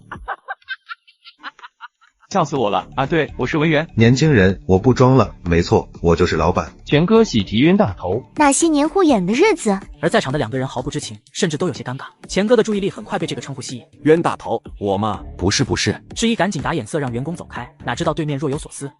老板，你眼睛受伤了，要不赶紧去医院看看吧。关心的话很真诚，只不过场景不对。哈哈哈哈！快笑死我了！看到我的眼色了吗？对方拒绝接收信息，并且发送请求。恭喜老板，喜提最叛逆的员工。现在我有点相信这个厂子挺好的，这员工也根本不怕老板的。之一有些无奈，我眼睛没事，你去把大黄狗喂下去。大黄我刚刚才喂过了，有鱼有肉的。那你再喂一次。天气热，大黄饱了就不吃了，等到下午饭就馊了。之一无奈，冤大头就在我身旁。不是哥们，你也叫上了。钱哥难以置信地看着旁边的之一，就看见对面的工人往自己身上瞅了半天，小声嘀咕：怎么也长着两眼睛一张嘴，跟我们一个样。长得不一样，我就残疾了。还有，敢不敢声音再小点？叫我冤大头什么意思？你是觉得我这66万花的冤吗？员工明显愣了一下，但这时也精明了起来。没有，花的可值了。虽然说平时不怎么靠谱的员工，但关键时刻也是依然不靠谱。我不是叫你冤大头。那你说的是谁？说的我。之一应下了这个称呼，钱哥震惊了呢。你们两个傻我是吧？没有，我刚才可都听到了，你也叫的我冤大头。你怎么能这样想自己？之一说的痛心疾首。钱哥，我一直是你粉丝，我不允许你这么说自己。哈哈哈，笑死我了，这节目效果太搞笑了吧？喵的，这老板也太有意思了吧！作为粉丝，你们居然不给我讨回公道！之一以为在和自己说话。公道，保证公道。这东西值不值？你跟我来就知道了。带着钱哥来到了一个设备前。你这66万的套餐中包含着定制服务加大师专场。定制服务、大师专场，听着像那么回事。放心吧，包你满意。好了，脱衣服吧。啥？脱啥？衣服啊。在这。是啊。钱哥咽了一下口水，看着前面有点帅的男人。其实我不喜欢男人。我也是，你赶紧脱吧，我这边要按照你的身体定制专门的床垫。你早说啊，吓得我小心脏砰砰直跳。那个啥，我脱了不会被举报卖身吧？真是丑男多作怪啊！老刘，你来下。很快，一个屁颠屁颠的老头跑过来。等下你看着他脱了衣服，然后画一下穴位图。半小时后，一张专属钱多多的床垫被制作了出来。主播快躺下试试，看着就好神奇。卧槽，我头一次看到带穴位的床垫。随着催促的声音，钱哥慢慢躺了下去，没有几秒钟就呼呼睡着了。卧槽，怎么睡着了？喵的，钱哥不是一直说自己是失眠体质吗？这刚躺上就能睡着，失眠者的福音啊！不行了，我心动了。心动也不行啊，这可是66万啊，买不起，根本买不起。沈星宇在电脑前看着直播间的弹幕疯狂刷新，激动的心控制着手，直接跟之一打过去。老板，咱们要不要上链接？现在很多人有购买意图。直播间听到对话，满屏全是上，好像之一听到了一样。上。老板，定价多少？这次放福利，直接6万6，上100套。仅3秒，抢购一空。卧槽，抢空了！老板他们说不够，那就再来100套。又是3秒，老板没了，那就真没了。直播间内听着对话的人眼都红了。别啊，100套的够谁抢啊？是啊，我页面都没有打开。妈的，究竟是哪些畜生抢到？兄弟们，在下不才抢到2套。卧槽，大哥分我1套呗。之一并不知道钱哥的直播间能听到，只能说给沈星宇，然后再转述。各位，我知道你们没抢到很可惜，但我要说的是，不管是6万6的福利价，还是其他价位，只要你们来到工厂，都能获得最精心的定制服务。也不是我不卖，是大师少啊！我要保证每个人都是笑着拎着床垫出去。还有就是，大家在直播间可能一头热血冲动消费，在3天内如果有后悔或者觉得不需要的顾客，尽管退款。龙腾是为顾客考虑的一家企业，我们主打全方位呵护。我也希望大家考虑清楚，不要冲动消费。直播间内的弹幕，老板你也太好了。老板你放心，我是真需要这东西，不过我真的没抢到，你再放一批吧。楼上的算盘都快崩到我脸上了。转卖床垫的请私信我。卧槽，黄牛的速度这么快吗？此时钱哥也醒了过来。睡得舒服吗？舒服，太舒服了。我现在总算知道为啥这么贵。兄弟，我之前误会了你，你这东西确实公道。那肯定包你满意，这货我们支持送货上门，你联系方式和地址留我一个就行。行。回答完就赶紧伺候起了观众老爷。这东西果然货真价实，那些之前一直叫嚣的家伙出来，啪啪打脸了吧？钱哥，冤大头的神，感谢钱哥牺牲自己，造福你我他。钱哥，虽然你这次恰烂钱，但质量我服。恰什么烂钱？我这次可没接广告，各大厂商在直播间的好好看看，快给我广告，要不然我就求给你们看。哈哈哈，钱哥开始要饭了。打假哥，跪求打假，这谁敢给啊？直播间充斥着欢乐的氛围，旁边的之一若有所思。你这种等级的主播广告费多少？6万。看不起谁呢？后面再加个。之一思考了一下，要不我给你投个广告吧？哥，你整什么项目啊？我全能的。拒绝啊！拒绝啊！钱哥，你忘了你的人设吗？看到你赚钱比杀了我还难受。老板，你清醒点啊！跟钱哥合作可是会打水漂的。打什么水漂？我保管让老板满意，是吧？老板。之一很爽快的开了价，80万。你平时直播帮我推荐一下床垫就好。直播间内一片惊讶声飘过。大哥，您尽管放心，保证给你安排的明明白白。我每天不推10遍你们家的广告，我都不下播。好，每卖出去一个，给你5个点的提成。大哥，等下，要不咱们背地里聊吧？不准，我现在就要听。我们不把你当外人，钱哥居然把我们当外人了。把话放开着讲，不讲我们不买。别闹了，这种商业机密怎么能告诉你们？钱哥摆着恶臭的嘴脸，扭头对之一又是嬉皮笑脸，此等小人模样，顿时被直播间观众讨伐。好在后面双方的话都明明白白。大哥，你要卖啥呀？提前说好，我只卖给粉丝好东西。那挺好，我们这是生产好东西。两人来到生产线，这就是我想让你卖的床垫，定价是1888。多少？你是不是漏加了几个零？就是1888。你们这不主打高端吗？卖这便宜货。被这一句便宜货给刺激的观众大叫：喵的，他好欠扁。不是，那我的66万算什么？算你倒霉。卧槽，哥们，你别这么实诚啊！你这样说的，我很像冤大头啊！呼哈哈哈！对不起，本来想骂的不受控制就笑出了声。谁敢说钱哥是冤大头？哦，原来是他自己。告诉我，是不是原料不一样？原料是一样的。那你66万的床垫居然做这么差的？不是床垫都做得太好了，我们厂只进最贵最好的材料，仓库全都是这种，所以做的都差不多。那你不赚钱？赚的不多，比如这张床垫，我卖你们1888，扣除材料成本，我净赚800。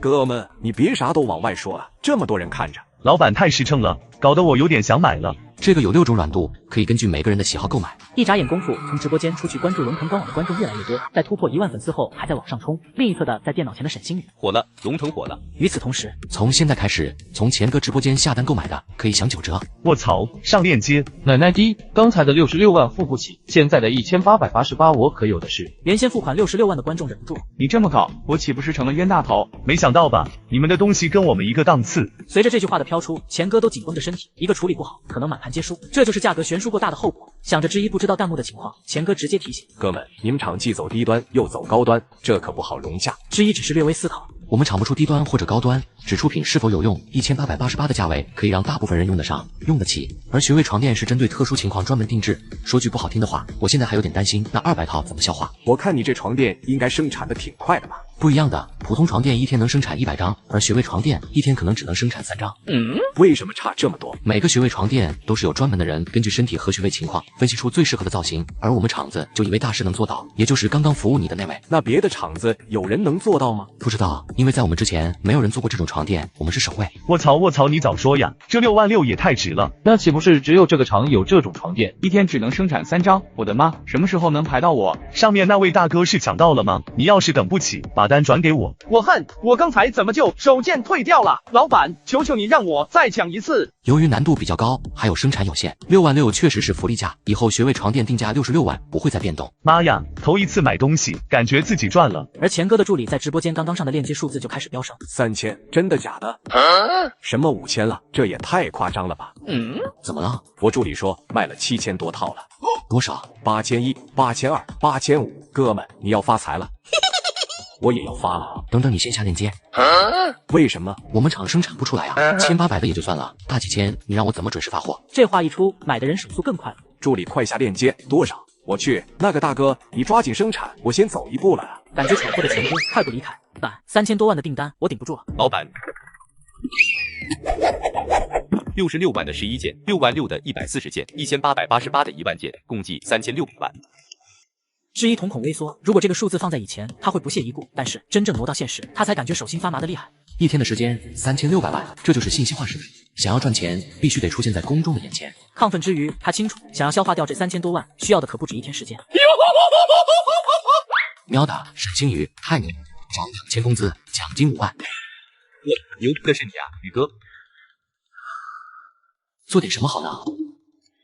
涨工资，对全体涨工资。老刘涨2000，以后专门负责学位床垫，老李头一起涨2000，2个人额外发放奖金3000。除此之外，所有员工发放500的奖金，并且3天后全体考核，考过的人涨基本工资。次日，米国曾经购买设备的地方，文迪正在开着会，不知是谁的铃声响。不是叫你们开会都把手机静音吗？是谁的手机在响？我倒要看看是谁不听我的命令。当触碰到自己口袋的时候，才发现是自己的手机。拿出手机，看到备注是华国抠门客户的来电。你们看，这一个劣质客户给我打电话，这说明什么？他肯定是来要求售后的。喂，我们这维修机器是需要额外收费的。什么？你要再订购6台？好，当然没问题。我亲爱的上帝，优惠必须优惠！您可是我们的大客户。挂断电话就把嘴亲在了手机上。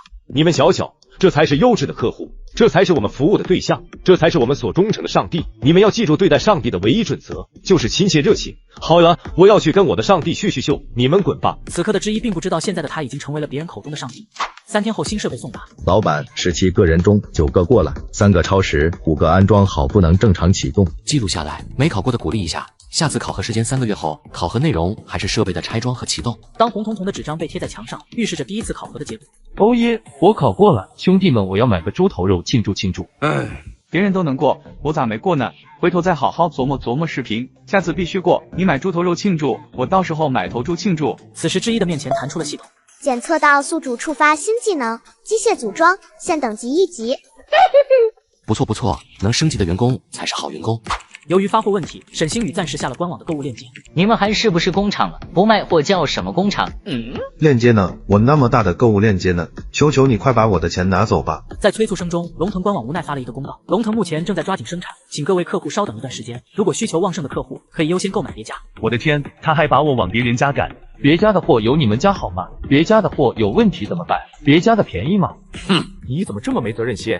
在骂声中，沈星宇和张怡一头雾水出。不是，咱不卖还要挨骂呀！属实是见证网络神奇动物。一男一女看着一些无脑的发言，越想越气。与此同时，大批购买过的顾客也在询问一些细节。1分钟内几10个客户同时发言。对，保证是正品。不是贴牌，我们怎么会做贴牌？请认准龙腾。没有不理你，也有点多哈，抱歉。键盘是打得啪啪作响，脑子是来不及运转。中午，老板招人吧，我顶不住啊。那就招吧。下午坐在工位上的时候，才意识到一个问题。不去招人也是需要一段时间的。与此同时，确实需要招人了。现在厂子已经开始起步了，按照如今的热度，订单怕是还能持续一段时间。不但是客服要招，食堂阿姨也得招，员工也得招，甚至厂房都要翻新。越来越多的问题浮现在脑海中。黄渤汉，过来接我，咱们去人才市场。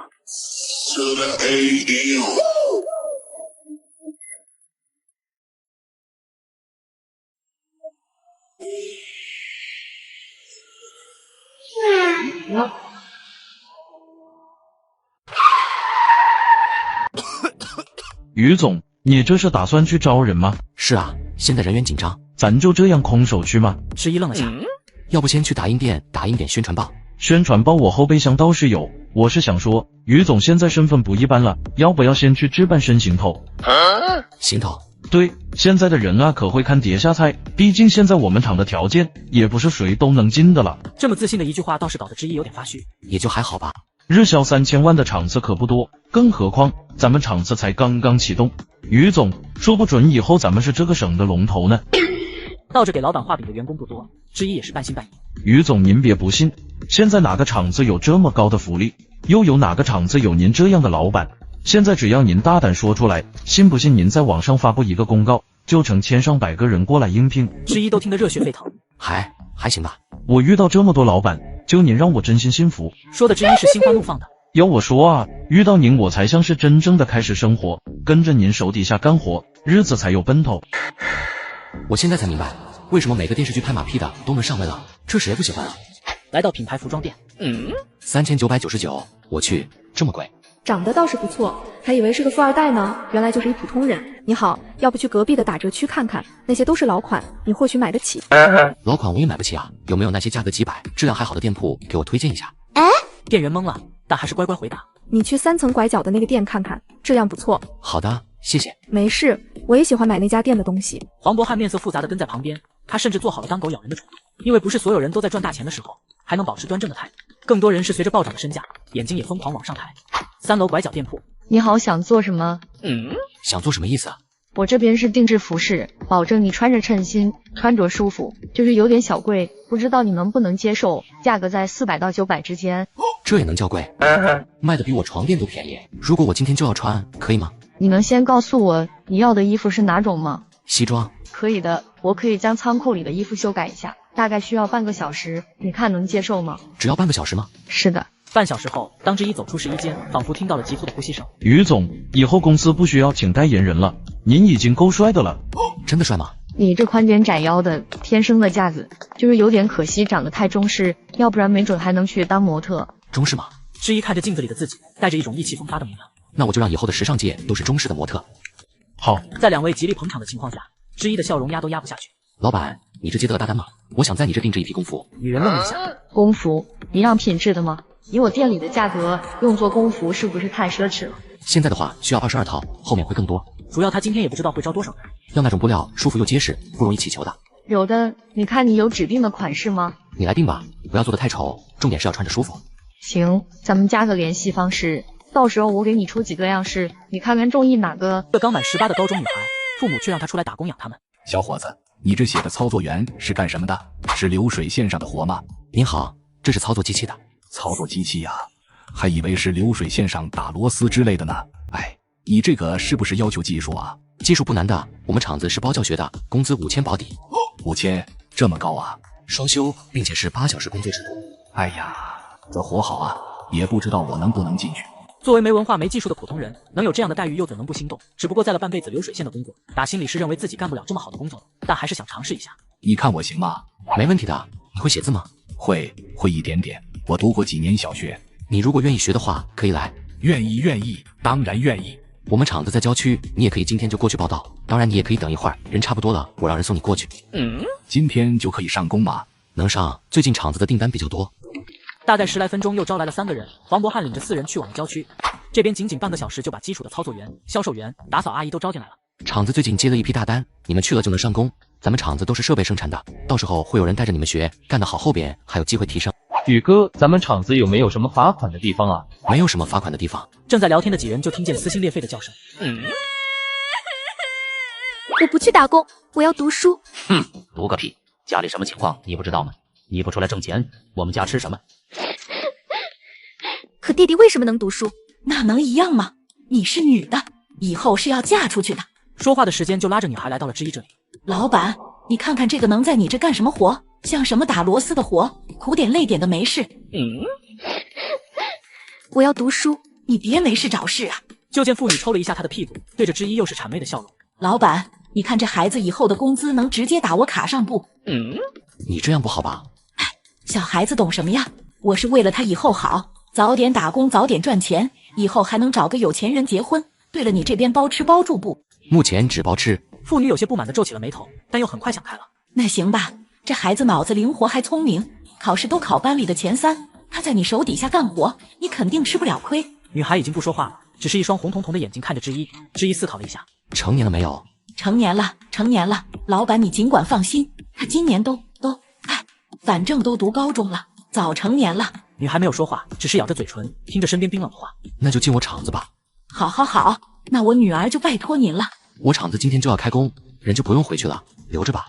好，这是我银行卡号。写完便头也不回的走了，只剩下站在原地的女孩，看着父母慢慢的消失在视野里，犹豫了一下，咬着嘴唇便朝着另一个方向跑去。哎，你别乱跑啊！听着后面的追逐声音，女孩跑得更快了。别跑！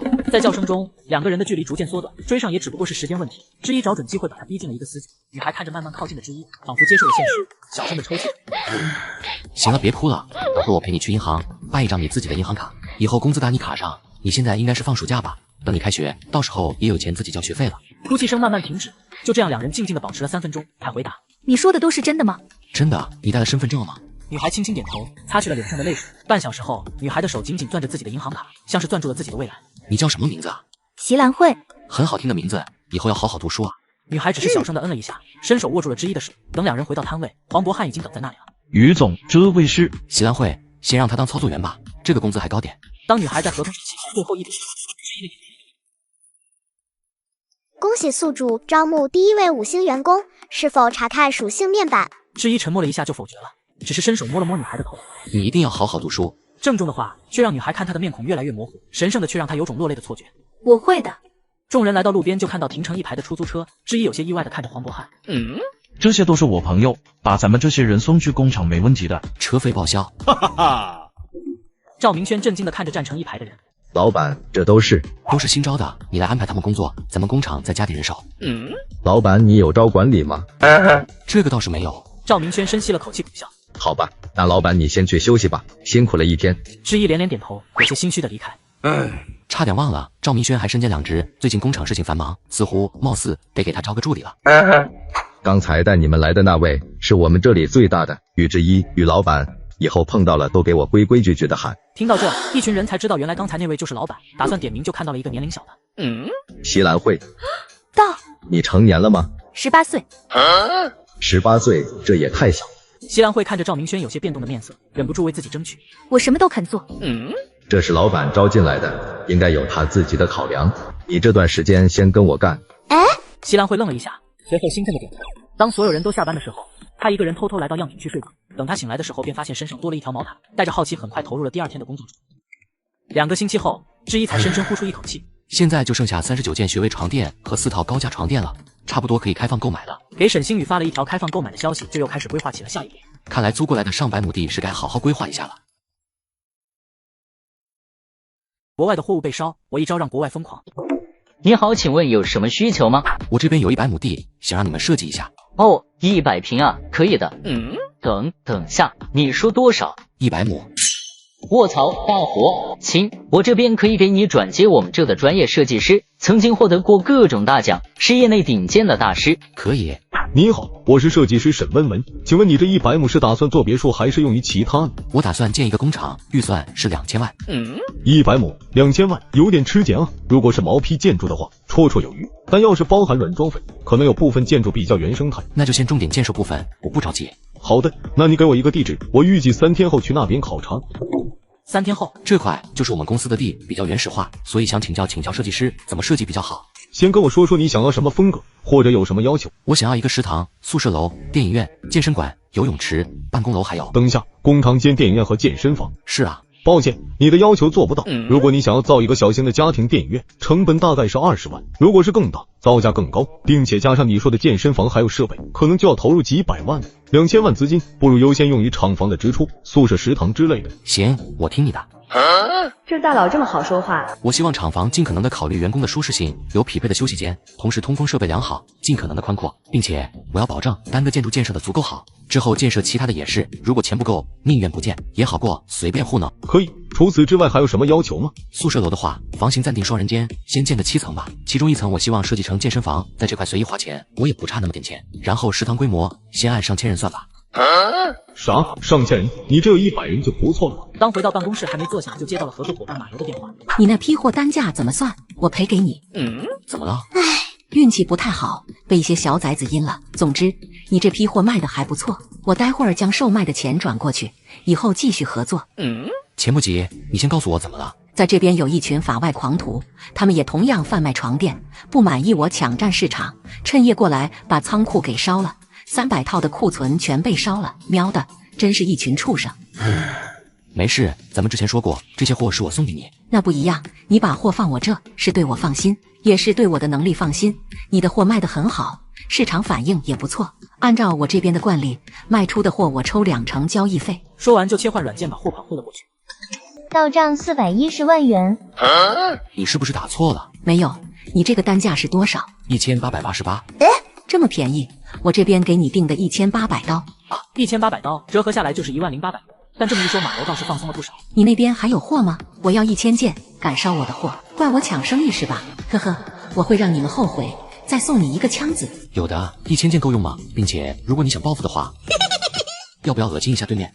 怎么说？听过病毒式裂变吗？病毒式裂变。你将这个床垫卖给顾客前，对他说一句：如果你介绍你的朋友过来一块买，你能便宜部分钱，你带来的朋友越多，便利的越多。如果有5名，你就免费获得这个床垫。说到最后，马柔的眼睛彻底亮起来。行，我回头试试，要是效果好，给你报个喜。几天后的国外。哦，老兄，我知道有一种床垫，睡着特别的舒服。据说安东尼奥贝尔那个壮汉都买那家的床垫，他甚至说过，我无法想象没有他的时候，我将如何的悲伤。快告诉我，我迫不及待想要购买跟偶像同款的物品。哈哈哈，我就知道你会喜欢，跟我来。来到店面，下完单才发现活动海报。不是迪夫马男，你敢骗我？太卑鄙了！骂完好友就跟自己的朋友分享。这里有好东西，从1转到2，从2转到3，到最后购买床垫甚至叫不来一个朋友的人被当场耻笑。天哪，你居然没有一个朋友肯帮你，真是可怜啊！随着事情越闹越大，甚至流传了一句话：你只需要花费1800就能明白你的朋友是否是真心喜欢你，你的爱人甚至是你的父母，他们真的爱你吗？之一，再给我送2000不5000件，快！到后面，甚至去国外旅游的游客都忍不住去购买。这么多人抢，肯定是好东西。老板，给我来1件。回国后就有人发到了网上，国外1800买的高级货，睡着就是舒服。哎，在国内这种好货根本见不到。又是一个外国狗，国外的东西那么香，你怎么还不移民去？滚出华国！睡个床垫就觉得自己是人上人了。咦，这东西我怎么看着有点眼熟？这不是龙腾的床垫吗？等等，这床垫我也有。你也去了米国，这床垫确实不错。哈哈哈，不好意思，从未出国，这床垫是快递到家的。哦，你还特意让人代购的？大哥，别装了，你被坑惨了，这东西就是国产。国产的不可能。大哥，你要不要看看那个标，产地是哪里？1800呀，折合下来的国币大概是8900啊。大哥，你还要不要床垫？我可以代购的。次日热点上就出现了各种标题，华国出口贸易有多恐怖。归来游客发现，辛苦抢来的货物居然来自本国。出国一趟，我亏了9000块，震惊！某游客发现出国旅游竟增长本国 GDP 等等。而此时工厂内的打印机正在疯狂往外打订单。这打印机是不是坏了？赶紧给维修师傅打电话。等师傅来后，看了一眼就明白了机子没问题。机子没坏，你们这是爆单了，抓紧赚钱吧。办公室内，之一看着新闻不由得大笑。另一处的居民楼内，原来的老板跑了，新老板接手，床垫大火，开拓海外市场。这个人很厉害，不知道他的战略意识能不能和我重叠。此时手机也来了一条短信：薪资8000，双休有加班费，1年增薪，给的条件很诱人。但是如果进去打拼，5年7年的应该能爬上中层，估计也就顶头了。毕竟大厂子没有那么容易出头，先去小厂看看。次日，你好，我来面试啊。我也没听说老板要招人啊，要不我先带你去办公室，有啥问题你们聊。我是来面试的，我应该没有发公告吧？我认为龙腾很有发展前景。简单的一句话勾起了之一的兴趣，他随手看了眼对方的属性面板。姓名：吉子平，年龄23，星级5星，特性：铁石心肠，精打细算，时事预测，数字敏锐，投资管理，技能：投资6级，计算6级。签合同吧。吉子平还没有反应过来，之一就拿出了合同。来，签字啊！我面试过了。对，签字就行。你不在。对，签字就行。正常流程一开始你就通过了。还有，我怎么感觉有些不靠谱？要不我试一下，实在不行我再辞职。下定主意，大手一挥，留下了自己的名字。之一松了口气。欢迎来到龙腾，我是宇之一，吉子平，杭大毕业。走，我先带你走一圈。你带我，不应该是主管带我吗？还有我名校毕业，你怎么一点感觉都没有？不对，刚刚好像合同的职位和薪资还是空白的，这上面的职位还有薪资，你自己写。我自己写。对，主要我还没想好给你安排什么岗位，你现在想干什么就干什么吧。至于工资，你自己看着写就行了。我怎么感觉这个公司不靠谱？还有这个总裁也有点不靠谱，要不我还是去再找一家吧。走，咱们出去转转。最近咱们厂正在翻新改造，到时候宿舍楼建好了，我给你安排一个大点的房间。宇总好。好，大家好。老板，这是新员工啊？对，你们要多照顾人家呀。当走到沈星宇和张怡的办公室，就看到满地的订单。宇哥，最近爆单了，我感觉人手还是不够，你有空再去招几个。行，没问题。不对，这应该是朋友之间的聊天才对的，你们还是不是上下属关系？一点敬畏都没有，这点很不好。这位是赵明轩，我们厂的扛把子。你好，我是销售总监兼人力总监。这除了基层员工，有管理吗？我就是。你一个。够了，老板，这个人我带着了解一下就行了。行，不要把人放跑了。啥？我不会被嘎腰子吗？你是什么学历？你的求职意向是什么？熟悉的味道，这才是正经的流程。赵明轩确认了对方是重点大学毕业的高材生才开口。你要进来的话，可以直接跳管理岗。现在公司50个人，操作岗25人，我会交接给你一些任务。我们厂子基本薪酬是5000打底，你是高材生，额外加1500，就是6500，双休8个小时制，绝不加班，能接受吗？那些操作工、客服、前台工资有5000吗？有，等下你自己转一圈就知道了。当然，如果你进来，肯定是重点培养，如果能接受的话，咱们现在就去签合同。你们老板已经跟我签了，还说让我自己填写工资和岗位。啥？你等下，魏老板，你们已经签合同了？好，我知道了，你是老板亲戚？不是，应该说是第一次见面。好吧，我不知道你用什么方法说服了老板，但是你可以把你想要的写上去了。在龙腾，之一的决定高于一切。年轻人很快在薪资那写了9000。你认为自己值得这个价值，那我就会以这个规格要求你，并且你产生的效益必须高于9000。我会创造100倍的利润。现在你可以称呼我为品牌管理者。渐渐地跟赵明轩说起了自己早已做好的构思和想法。想要的是以企业为本身的品牌效益，而不是单个产品的效益。龙腾的路注定不是传统的制造业，它才刚刚起步，将来的道路注定辉煌。这一刻，赵明轩才真正开始思考了。龙腾的未来难道只能是一家工厂吗？在供应链的底端，往往是制造商，随后是分销商、消费者。龙腾为什么不能占据2种身份？对呀，为什么不能占据2种身份？吉子平看着对面恍惚的表情，嘴角的笑容越来越大。我来达成这个目标。赵明轩直愣愣地看着对方，眼中充斥着欣赏。龙腾欢迎你。来到之一办公室，你想要接手外宣，就去找沈星宇聊聊。之前公司短视频都是他发的。我指的不是拍视频，是外宣。有区别吗？公司开展过开业活动吗？公司在本地的知名度又有多少？咱们公司在本地没有丝毫的业务，全靠网络售卖支撑。我们还有国外业务。我们公司有贸易部吗？没有，不过可以建一个。除了基本的制造车间，咱们算了，请把人员名单给我。这一刻的之一已经被打上了不靠谱的标签，回到工位就开始了解起了公司的框架。难以想象的扁平化管理，这个厂子居然还能运转。吉子平一阵头疼，因为所有的员工都没有组长，所有的决策全部指向了赵明轩代为管理。真是难以想象，在如此的高压环境下，他是如何坚持下来还按时下班的。这里面或缺的有公关部、外贸部、销售部、生产部。半个小时后，一份优化的名单放在了之一面前。公司总共52个人，其中有1人我到现在都没见到，并且我发现我们公司成员超龄严重，其中1位已经达到退休年龄，还在我们厂子工作。所以你的意思呢？优化一下。不会，现在年轻人才是主流，他们的年纪太大了，已经影响到效率了。年轻人也会变老的，没有永远的年轻人，但有永远的工人。之一有些微怒，又看了眼面板。铁石心肠，该特性拥有者对他人悲伤、怨恨、愤怒的情绪感知迟钝。吉子平，我这是工厂，只有扩招，没有裁员。回去重新交一份方案，告诉我要扩招哪些人。出了门就碰到了一个小女孩。怎么了？你被骂了吗？没有，你是席兰慧吧？我记得你的岗位是操作员，但我没在厂房见过你。我在跟着赵哥干活。你是他助理？不是，我就是干一些杂活。杂活也算助理？说完就要走。等一下。什么事？那个，我想问一下，吉哥读的是杭大吧？我想听听这个学校怎么样。你不会是高中生吧？对，我想问一下，您知道哪些专业比较好就业吗？下班后我给你发一份资料。谢谢吉哥。下午5点，入职1天的吉子平准时下班。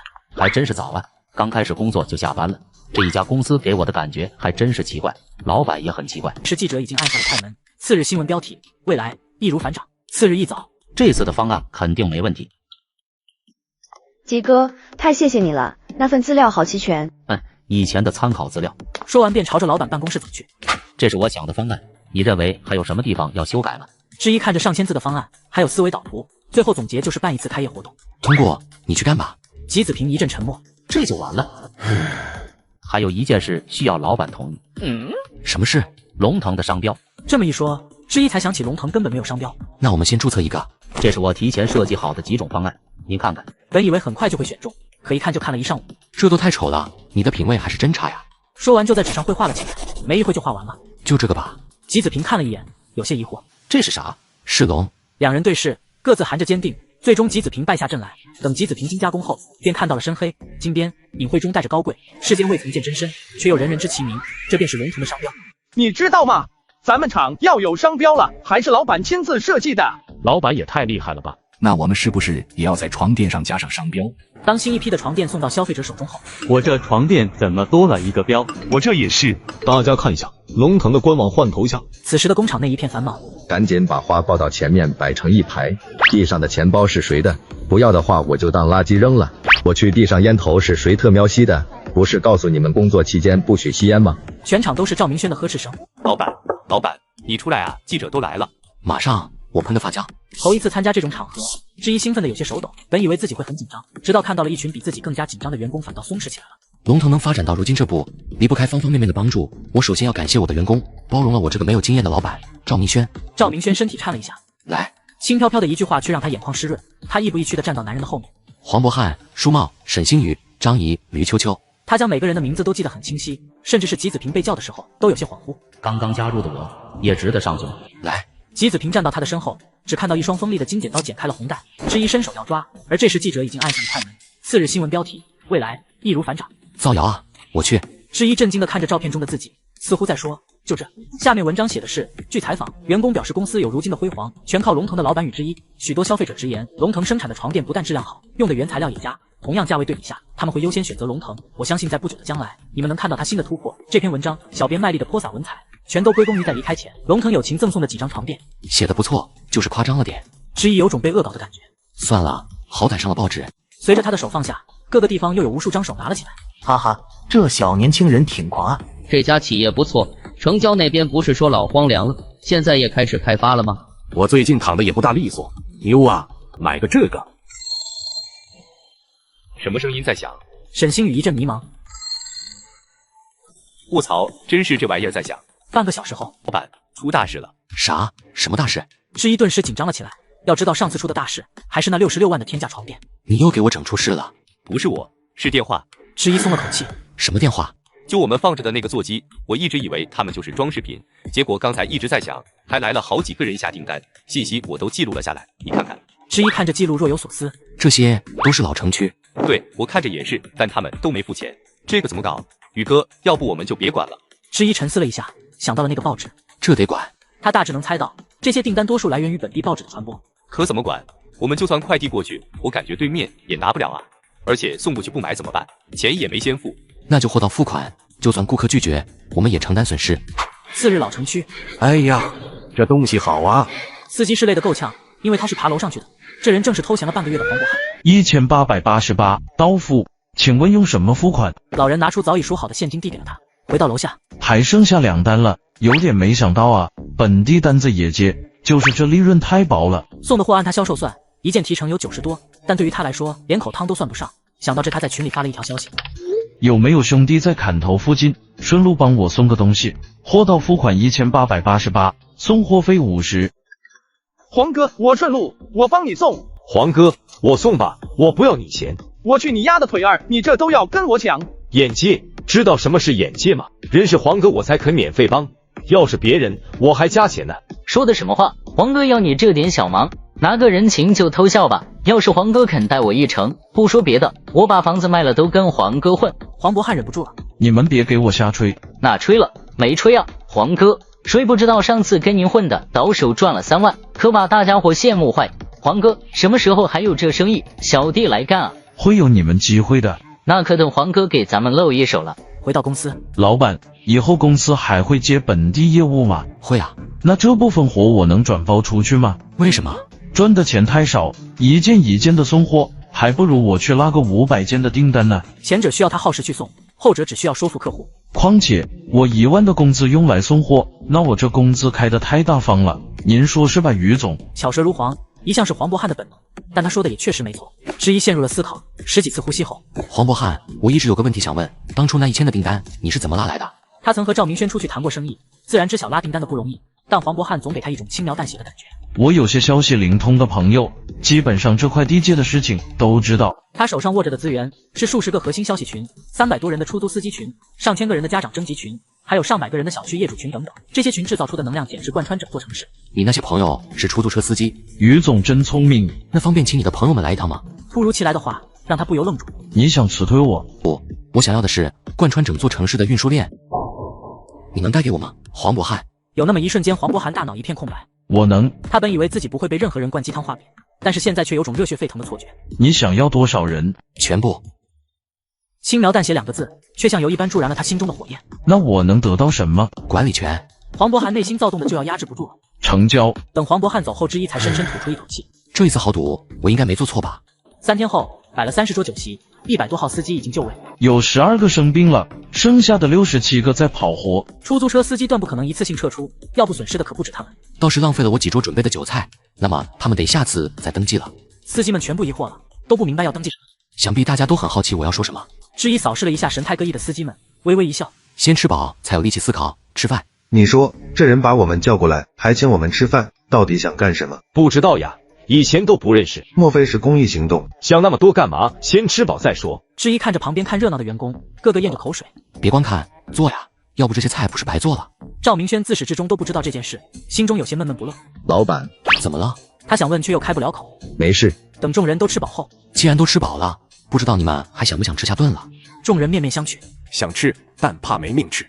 大老板什么活什么枪，现在得亮出来了吧？要不然这顿饭我吃的不安心啊。那看来把你们都等急了，上菜。随着厚厚一叠合同放在中间，众人面面相觑。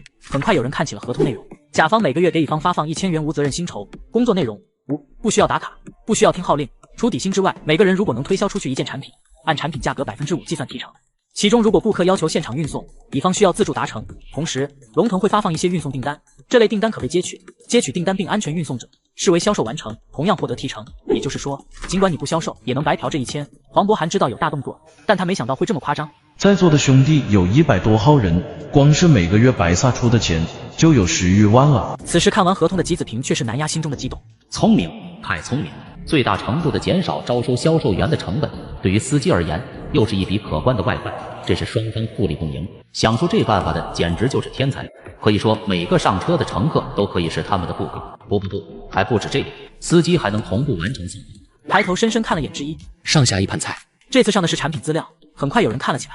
卧槽，还有卖66万的，哪个傻叉会买？还蹭中医的边，这个提成算下来差不多就是3万3了，这个猛啊！上菜。当红彤彤的钞票摆在餐盘上，不知道谁吞咽着口水。这东西好吃吗？瞧得眼睛都不敢眨的人，嘴中说着糊涂话。想吃啊！现在开始，合同上谁先签字，谁先吃菜。此时无数双手争夺着，无一例外全部签字。再上一轮。简简单单的4个字就仿佛天籁之音。随着新一轮的结束，所有人都看向了之一。都看着我干嘛？吃饱了就回家。老板，能留个名字吗？叫我宇之一就行。不知道谁扯开嗓子大叫了一声：“于总好！”全场如同复读机一样。于总好。行了，饭也吃了，话也说了，回家睡大觉。当一群人回去的时候，还在模仿之一。上菜，太他喵的牛了！最佩服的还是黄渤涵。于总真有你的，我瞧这一个个回去，指不定梦里还念叨你呢。念叨我干啥？我又不是魅魔。赵明轩对之一不通知他有些幽怨。我会把名单尽快做出来。别，你干的活够多了，这些让黄渤涵头疼去。赵明轩听后眼神更加幽怨，愣是把之一看得尴尬。我也没说错呀，给你减负担还不好？黄渤涵在旁边看热闹，笑得嘎嘎乐。行了，赵哥，这些人我属我来管，我还指望着他们给我搞钱呢。这件事，他除了最基本的5%提成外，还能获得他手下销售员全部销售额的1%，可以说什么都不干，他也能过得很滋润。不过，相应产生的纠纷都需要他来负责。接下来这部分就靠你了。两人走后，吉子平一脸紧张地走了过来。明天，我想和你聊聊。好啊，那咱们明天见。总，我嘴皮子老利落了，保管把你的床垫推销的顺顺畅畅，你就给我签代理合同吧。是啊，我们老缠你那一签了，嘿，我们就觉得你将来肯定有出息，嘿，反正于总，我们可都是奔着你来的。昨天不屑过来的出租车司机悔得肠都青了，一个个大清早就奔到龙腾表忠心，在眼巴巴的恳求声中，之一自然是把剩余的司机斩获殆尽。众人走后，吉子平走了进来。老板，我熬了一晚上，写出了企业规划书。我认为，漫长的讲座开始，听得之一昏昏欲睡。20分钟后，老板，你觉得怎么？此时的之一已经瘫成了一坨。您听了吗？啊，听了大致听了。你这东西有想过用到实践吗？吉子平愣了一下，迟疑的点头。你是不是犹豫了？是有一点。太花了，整个像空中楼台。你写的这种东西，除了应付老师，还有一些脑子里没墨的，还能干什么？不知道为何，吉子平竟从他身上看出了老师的影子。你合同上写的岗位是品牌代理人，知道这个岗位的作用吗？打造品牌，提升顾客忠诚度。这句话他讲的底气十足。对，但也错。吉子平愣了一下。你想打造龙腾这个品牌，想要传输出理念，但龙腾不需要理念，不是质量好、价格便宜、性价比高的龙腾，而是因为龙腾客户才想购买产品。我们是要成为欲望的主导者。欲望的主导者。吉子平的心脏都猛跳了2下。我观察了你几天，发现你其实还没有进入状态。观察了我几天，没进入状态。有没有兴趣发挥一下你的长处？我的长处，就像当初发现龙腾的时候，再去发现新的商机。之一知道吉子平最擅长的压根不是打造品牌，而是观测投资。可以说他的到来是开辟路线的指南针。我给你1000万，给你试错的机会。吉子平已经屏住了呼吸，满脸的不可思议。你不会以为我只想做床垫吧？你既然想证明自己是一个合格的品牌代理人，那就去打造新的品牌，让我看看你的能力。吉子平情绪复杂，除了不理解还是不理解。为什么有人敢在一个新员工入职不到1个星期就拿1000万让他试错？这是什么甩手掌柜？这简直就是个疯子！谁能拒绝掉这顶天的诱惑？至少他不能。好，我会打造出最佳的品牌。之一其实想验证一件事，在系统眼中，5星人才与普通人到底有什么不同？系统查看公司信息。龙腾等级3，企业资金6321万，含扶持资金3000万，员工数目239，开展业务床垫生产销售、运输3到4级升级条件，员工数目需达到1000，现239，企业声望需达到10万，现13万，企业驻地需达到100亩，现100亩，5星员工需3位，现2位。10倍增长的员工数目，到1000才升到4级，难道升5级你让我收1万个员工？如果说这4条中最让他难受的便是最后一条5星员工，纯属概率问题。如果一直招不到，难不成你一直卡我？再说5星员工很强吗？说完便看起了工厂的施工进度。预计明年3月完成。果断给施工方打去了电话。前段时间我花2000万定好的施工，却迟迟不能完成。就这么点建筑，你居然要建6个月？老板，慢工出细活，你也不想建筑出什么问题吧？加钱。刚才那份我发错了，我又给您发了一份，4个月内完成。钱我可以现在打。打%几？全部。对面安静了，只能听见对面粗重的呼吸声。您想要多久？2个月，保证质量做得到吗？钱到位都没问题。系统给对方打过去2000万。好的，宿主。因此，龙腾成功登上了各大房地产商的绿名单。与此同时，吉子平开始自己的初步投资做规划。第一个项目水晶杯，你不再考虑了？经过我1晚上的规划，我发现国内的水晶杯市场完全空缺，每年从国外进口的高端水晶杯价格高昂，并且数量极其稀少，我们可以完全开拓这个细分市场。自信的言语下，是130万的资金申请。好，资金马上到账。当再次来到之一这里后，成本支出130万，收入6525，我失败了。没事，一次不成，第2次就成了，还有870万呢。之一给了他足够的鼓舞。对，还有870万。这一次吉子平足足敲定了半个月，才确定了投资钓鱼竿，但仅半个月，支出330万，收入37万，再次失败。吉子平越来越沉默寡言，焦躁、阴郁、愤怒、自我怀疑。沈星宇看着他都有些心惊胆战。赵哥，你要不去开导一下他吧？再这样下去，我感觉他都要走了。赵明轩明白，没人能应对失败，哪怕再坚强的心智，当失败真正降临时，也会脆如蝉翼。他这种我劝不了，他只能独自消化。吉子平现在都有些发了疯的想证明自己。让我赢一次，哪怕1次就好。1个月后，想好了。这次申请的是余下所有的资金540万。在离开办公室前，深深的鞠了一个躬，仿佛2个月前自信、舒张甚至是狂妄的吉子平彻底消失了。此刻的他对世界带着一种浓重的敬畏与感激。您的余额剩余340万，您的余额剩余250万。每次提醒短信都让吉子平神经一颤。您的账单已更新，余额0。吉子平紧紧盯着电脑一动不动，这是他最新投资的塔油。当销售量的0变成1时，他笑了，但很快又变成了0。这应该是顾客又点的退款。吉子平此时已经面无表情，旁边的席兰会一脸担忧。吉哥，那个要喝点热水吗？吉子平没有说话，只是静静地站了起来。吉哥，你没事吧？眼睁睁地看着他精神恍惚地往前走，桌上的打单机响了一下，吐出了一张订单。而此时的吉子平已经站在了之一面前，就这样静静地看着他。之一被他盯得都有些毛骨悚然。怎么了？我把1000万败光了。沉重地说完这句话，便瘫软在了地上。我操！之一直接冲过去扶了起来。不至于，他的2排牙龈咬得已经连话都说不清了。没事，不怕。对不起。一声比一声破碎的话，之一感觉又好笑又无奈。没事，我不在意。平静而稳定的语气却让他更加羞愧难当，泪水从脸上慢慢滑落了下来。我操，这咋还哭了？我是不是反向安慰了？兄弟别哭啊，没多少钱，多说了给你试错的机会，你看我都不心疼。之一干脆挡住了对面的眼睛。我看不见总行了吧？不是，喵的我为什么要安慰一个男的？吉哥，报。刚想说的话却被眼前奇怪的姿势卡住了。那个爆单了。吉子平迷茫地抬起头。吉哥，你卖的东西爆单了。听到这句话，他嘴角试图上扬，但眼泪止不住。一男一女都懵了。卧槽，叫救护车！员工亏了1000万后，直接崩溃到医院。你说你什么心理素质啊？你现在倒是没事了，把我吓得是够呛。经过诊断，吉子平是营养不良加睡眠不足导致的疲劳过度。我们厂子就你一个人加班加到住医院的，你对得起我吗？就你这样的1毛加班费都没有，看我干什么？还想骂我呀？生，还他喵小声音呢！你行，现在还在吐单呢，偷着乐吧。当之一回到厂子，沈星宇就跑了。于总，吉子平可以啊，现在都1000多单了。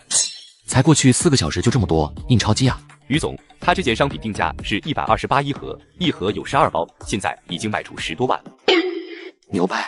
当之一来到他的工位，就看到桌子上全是写满字的纸张，有的上面还粘着婴儿的米。5星人才也只是人而已，没有人会从一开始就成功。这些东西都不要动，我等他回来亲口讲给我。次日，之一刚坐好，就看见吉子平走了进来。你不是住院呢？我跑出来了。我了个去！老板，我没事，躺着的时候我已经想好了，我现在只想搞钱。不搞品牌了？不搞了。之一看得出来，可以说现在吉子平在经历了失败的洗礼后已经改变了。那你说说怎么搞？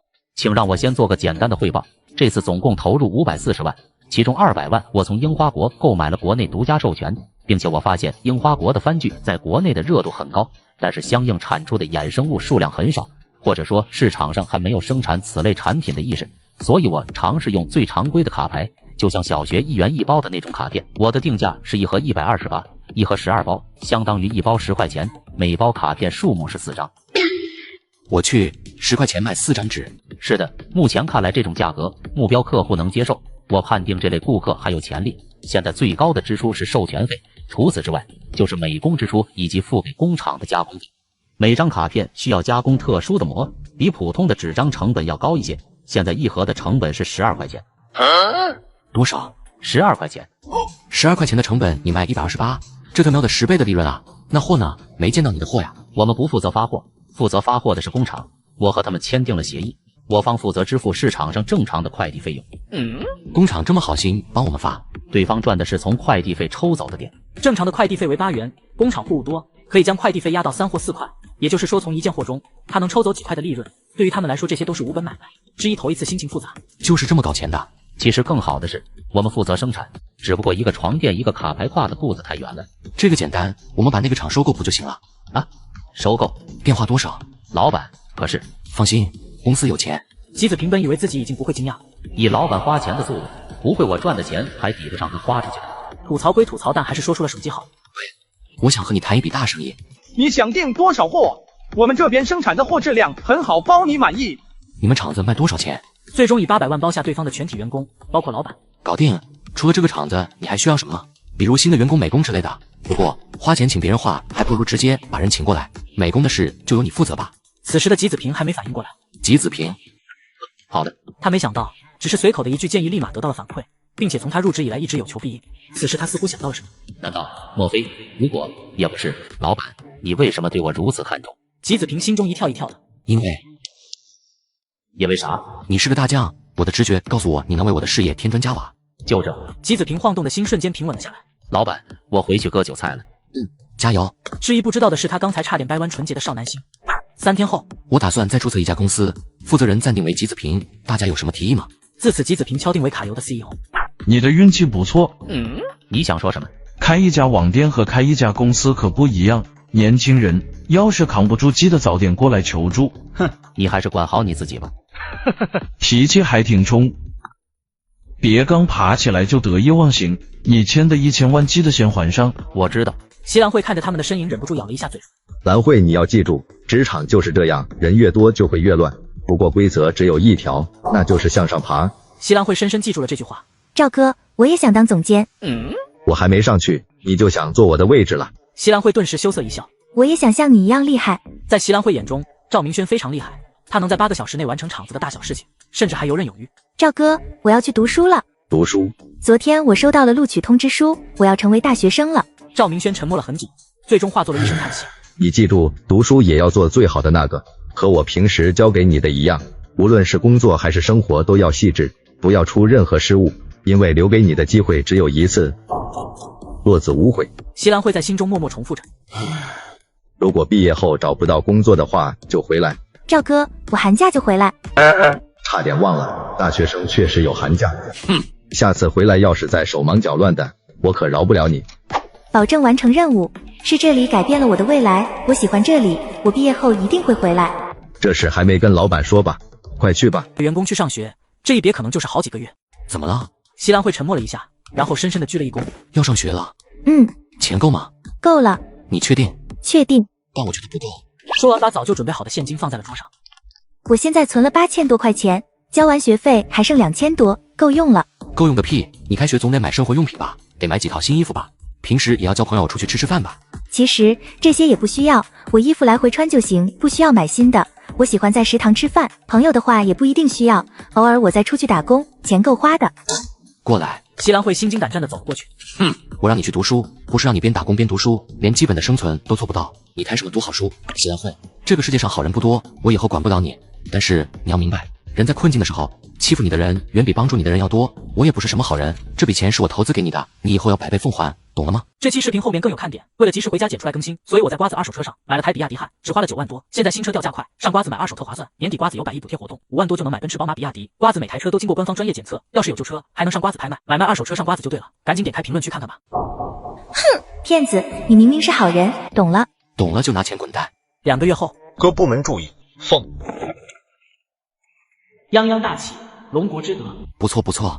嘿嘿，老板，以后生意兴隆啊！必须的，本来该请你们大吃一顿，不过最近有点忙，我就不去了，你们自己吃个尽兴。自此新的厂房施工完毕，老板大气请我们吃饭，知道该说什么吗？众人顿时懂了。祝各位福源昌隆，祝各位事业越做越大，越做越响，祝各位讨个心意伴侣，祝各位长命百岁，祝各位30岁爆俩。当之一走进新的厂房，看着周围非常满意。地方太大，员工太少，看来还得多招人啊。不过最重要的还是睡觉。来到宿舍，看着拥有独立卫生间、双人床、办公桌都达到了他的要求。终于不用租房了，我也是有房一族了。等所有在外租房的员工当了后，老板，咱们是不是还得招一个管理员和一个负责打扫的？招。对了，食堂阿姨也再招2个，食堂都建起来了，花样总得多起来，你说是吧？以现在的人力足够支撑我们吃饭，老板，你要是嫌弃食堂的菜，其实可以出去吃的。哎，老赵啊，你要明白，吃得好大家才有精力干活，要不我明天去酒店请一个大师傅过来，教我们阿姨做饭。赵明轩听着就感觉味不对了。你是老板，你说了算。而另一处的吉子平正在疯狂敛财。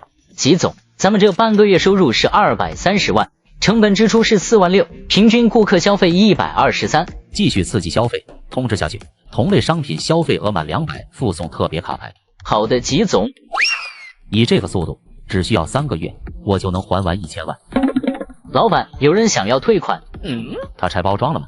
拆了。跟他说盲盒性质，不予退款。另一处申请被拒的孩子正在嚎啕大哭。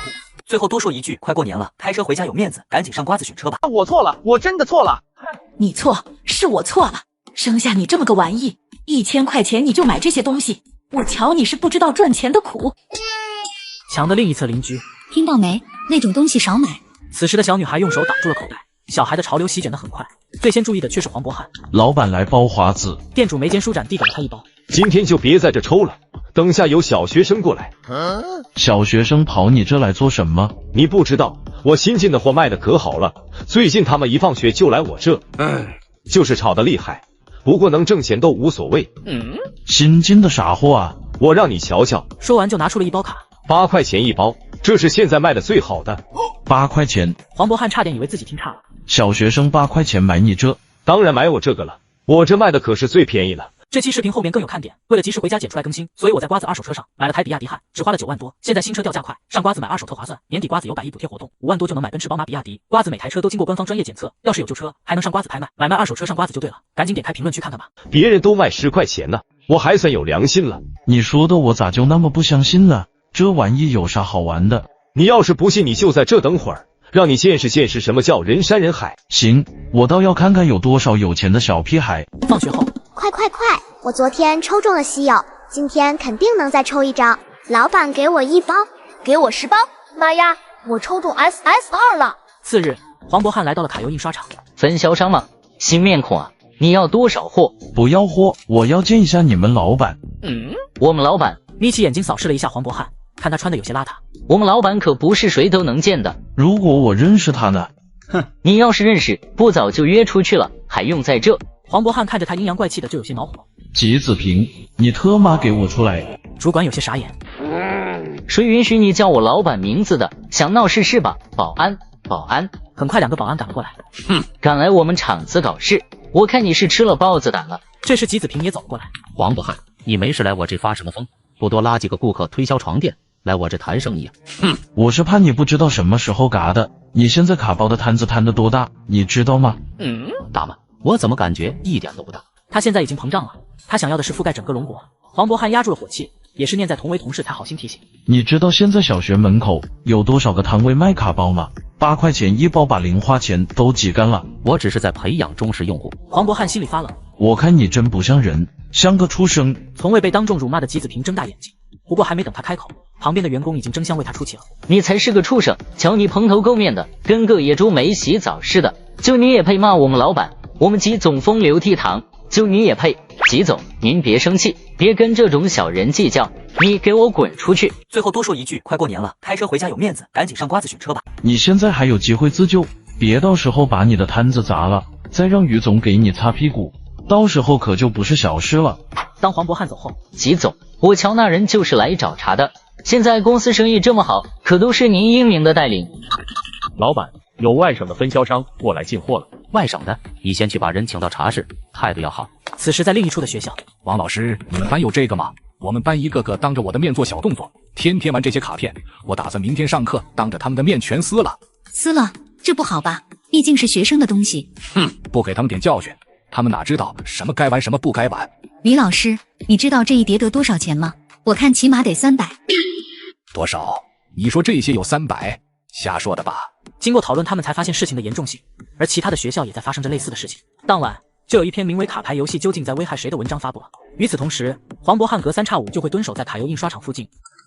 当黄渤汉看到群里卡游的当月财报，震惊了。营收513万，扣去成本纯利润428万，真暴利。但这个雷也会很大。最终决定前往龙腾，一直留意这边主管迅速将消息告诉了吉子平。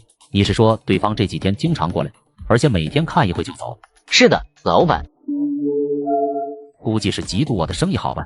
吉子平想到了如今的床垫进入了饱和阶段，毕竟床垫的使用寿命很长，而卡牌就不同了，回购率高。看来龙腾以后注定要有卡游撑着。次日接到通知的吉子平就回到了总部。哎呦，吉总来了，有病吧你？哎呀，我还以为你喜欢被这么叫。来到办公室便看到我如往常一样。老板，卡游最近发展的怎么样？非常好，这个月的报表我看过了，成绩很出挑。就是太行了。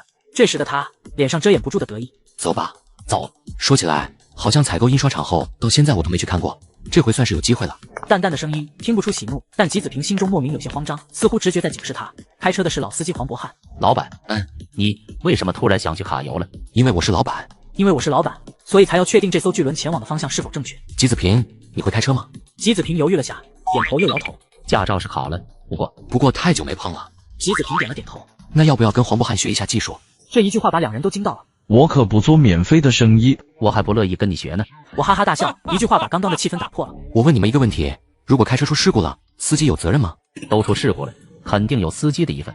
黄渤汉用余光看着后视镜的我。其实也不一定是司机的问题，说不准也是乘客或者是行人的问题。是吗？但你无法控制行人的动作，所以什么？我选择红绿灯，看路啊！卧槽，红灯！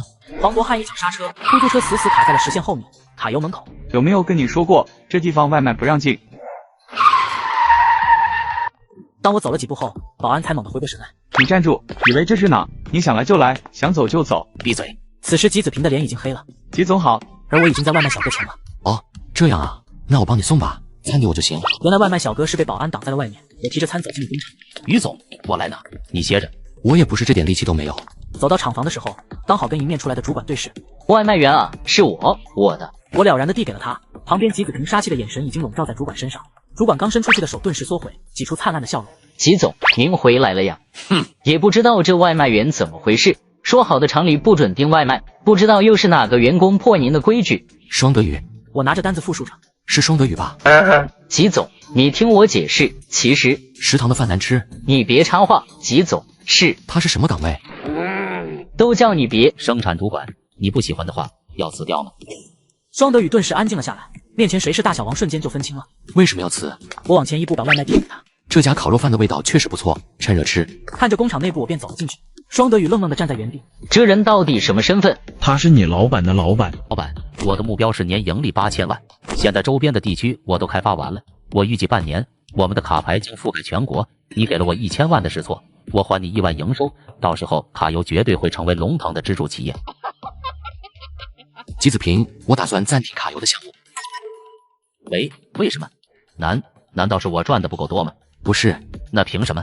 你明明知道。我知道你很激动，但你先别激动，你现在去网上搜一下卡游。吉子平生生压制了即将爆发的情绪，抖着手拿出了手机。我的孩子不吃不喝，只为买一张 SSR 卡牌。现在的孩子哄骗家长要零花钱，只为买卡游的卡牌。自从有了卡牌，我家孩子的成绩一落千丈。吉子平看到这些，嘴巴都有些干涩了。自始至终他都不知道这些，甚至可以说他从来不在乎这些。这些我会处理的。哼，你告诉我你怎么处理？你现在是盲目扩张，到目前为止你都没有实地调研过。吉子平，你就是这么做生意的？老板，我认为这些言论根本不足以压垮我们。就像去年很火的某个化妆品，当时都在抵制，但是现在呢，还不是有人购买，我们也可以这样啊。知一看着他的眼神都有些失望了。有问题放任不管，你这是在逃避吗？吉子平想说些什么，却卡在喉咙，怎么也说不出。看着知一那失望的眼神，他闭上了双眼。我真的想成功，难道就不能让我成功一次？哪怕一次就好。我害怕这一次的失败，难道我真的就是一个废物？知一看着他，感受到了他身上出现的颓废与不甘。睁开眼。当吉子平睁开眼，却并没有从知一身上看到气急败坏的样子，甚至和从前一样平和。怎么害怕了？那现在就想想补救的办法。吉子平一颗忐忑的心也平静了下来。你说暂停供应怎么样？现在市场上我们的占比在60%左右，其他的都是一切杂牌和跟风的。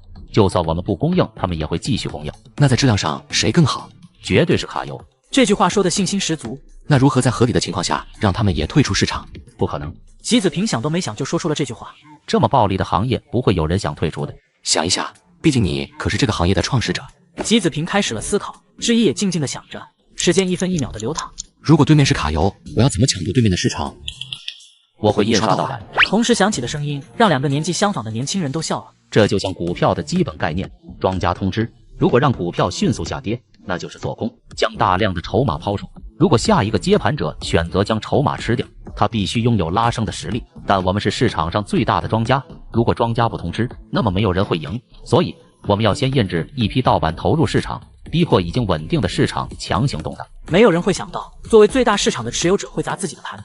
很好，那么还有一个问题，怎么解决针对卡牌的言论？听到这话的吉子平彻底沉默了。怎么没办法了？不是，对他来说言论已经发生，根本不可能解决。那这块地方就听我的了。从现在开始，卡牌所有造型由我监管，包括定价权。那我管什么？你负责弄死对面。好，市场很稳定，但口碑很烂。那我盗版自己的产品不让别人卖很合理吧？老板要不要来点卡牌？我这边进价2块。2块钱？真的假的？其他杂牌子还要3块，卡游的更是5块钱。真的假不了，1比1还原卡游的卡牌，绝对高仿。老板拿起了货就仔细看了起来。你这卡牌颜色有点暗，并且比卡游的薄了一层。1分钱1分货，不细看的话谁看得出来啊？再说这个价格随便卖我们不管。如果这个可以的话，我1包就能挣8块。那给我留下10包，我先试试。几天后，你那个货给我来100包。胆子小的商家，哇，这个好便宜啊！别人家卖10块，你这怎么卖5块啊？我们跟厂家关系好，所以也便宜。慢慢的市场全部乱了起来。我感觉咱们这个小卖部老板有问题。我开出来的 SSR 卡以前还回收，现在都不收了。我的也是，有的收，有的不收。要不说刚出厂的脑子转的就是快，两人一合计就决定货比3家。还真有假卡，哼，以后再也不去他家买了。就是再也不买了。慢慢的市场越来越乱，而此时的某些厂家茫然了。到底是哪个畜生做的盗版，下手这么快？这让我还怎么搞？而曾经那些进了一大堆货的老板更是叫苦。市场全乱了，这叫什么事啊？另一侧，有防伪码的卡生产怎么样了？老板已经生产完了。我说的新卡将军杀呢？也生产完了。好。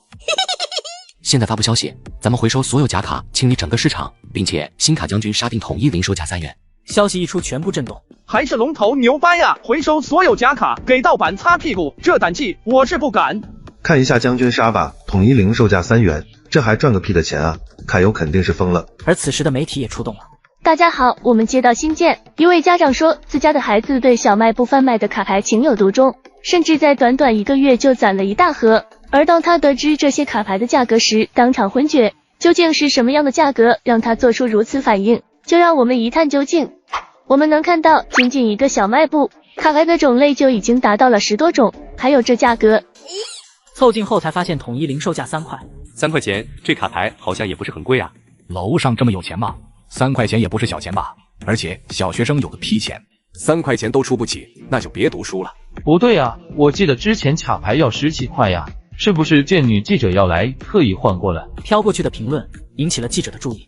是有这种可能，我们需要去多个店铺调查。不过在这之前，我们先采访一下小卖部老板。面对镜头，老板明显有些紧张。你们来干啥的？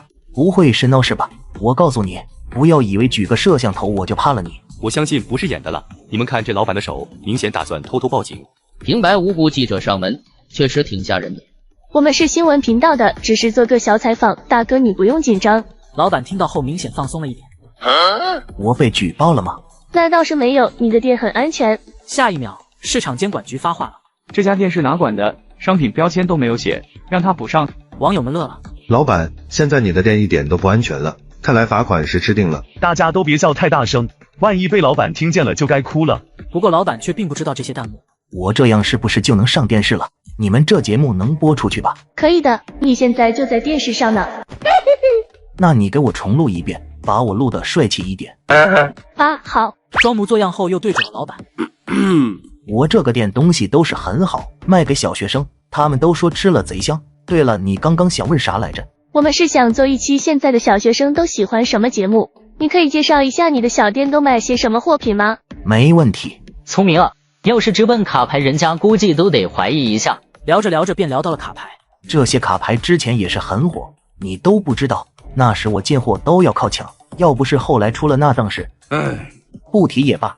不过好在货没有压在手里。别介啊，你倒是说啊。我们就是奔着卡牌来的，你不说我们看啥啊？是出了什么事吗？我看你这边品种很多呀，当时应该卖得很好吧？当然好，要不是我，反正就是一个摊子，摊子头上一把刀啊。看这跟摊有什么关系？就看老板犹豫了一下，还看了下四周，没什么人。一般人我不跟他说，其实这卡牌生意盗版泛滥。众人都有点惊诧，本来是了解卡牌的，却先得知了卡牌市场。那现在盗版还多吗？现在不多了，如果不是卡游出来兜底，还不知道要乱到什么时候呢。这个卡游是怎么兜底的？他的实力很强吗？很强。你是不知道，当时市面上60%的卡牌都是卡游的，那会你店里要是没有卖他的卡，小学生都不来的。这么厉害？60%，这不就是罪魁祸首啊？要是再多点，这特喵的就是垄断了。初创的公司这么屌吗？那会生意最好的时候，我一天能卖个100来包，一包我就能挣3块钱。3块钱？我看你这售价才3块钱呀，难不成白送啊？什么白送？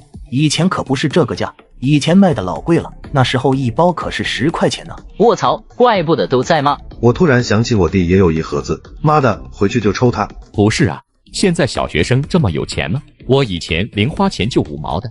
大哥，你是多久前的事了？现在小学生个个富得流油。刚开始卖正版卡的时候，大家都守规矩。你别说这卡牌卖的贵，人家是真能交易，前期保值的很，抽到好的卡卖出去都是上百。后来这盗版一来，整个市场都乱了，学生也不愿意买了，怕被骗。我这不就更不行了？当时我差点以为我这都要倒闭了。后来卡游就来了，当时市场上被盗版最严重的就是它了。他一来就回收了市场上的所有盗版卡，并且统一定价3块。惊人的消息一出，记者都张大了嘴巴。他赌什么啊？不知道，可能是良心吧。我只知道盗版消失后，我又能做生意了，并且我以后会一直进卡游的货。虽然卖卡不太地道，但这种精神我是佩服的。要是人人都这样抵制盗版，现在哪至于盗版满天飞啊？卡游良心企业呀！随着被众人的认可，卡游有了新名词——良心企业。而之一接到了一个陌生电话。你好，请问是与之一先生吗？你好，我这边是市场监管局。不会有什么事吧？我们企业可是正经企业，绝不会做那些违法的事。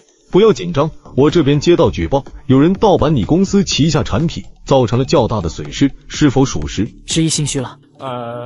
是吧？好的，这边会尽快帮你调查的。等一下，其实不用调查也行，我可以谅解对方。于先生，您不用承担这么多责任，现在国家积极打击盗版，你尽可放心，相信国家的力量。不是，我真的太生气了，我自首。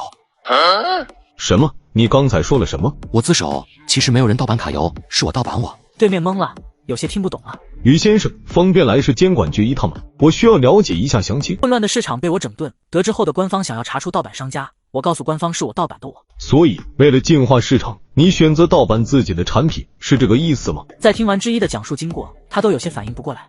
是的，我这样应该不违法吧？之一有些紧张，他还真怕把自己给坑进去了。你这不算。还好还好，就是把全国的人都给骗了。没有，这不是也没把你骗过去啊？哼，你要是不来，我也就被蒙过去。你这以后不要这样干了，不太地道。就这一次就够了，现在卡游已经稳定了，不需要那些歪门邪道了。你也知道歪门邪道呀，我就不明白你怎么想的。盗版自己的产品是不想卖了，还是减成本？不想卖，也不想让别人卖。你这够霸道的。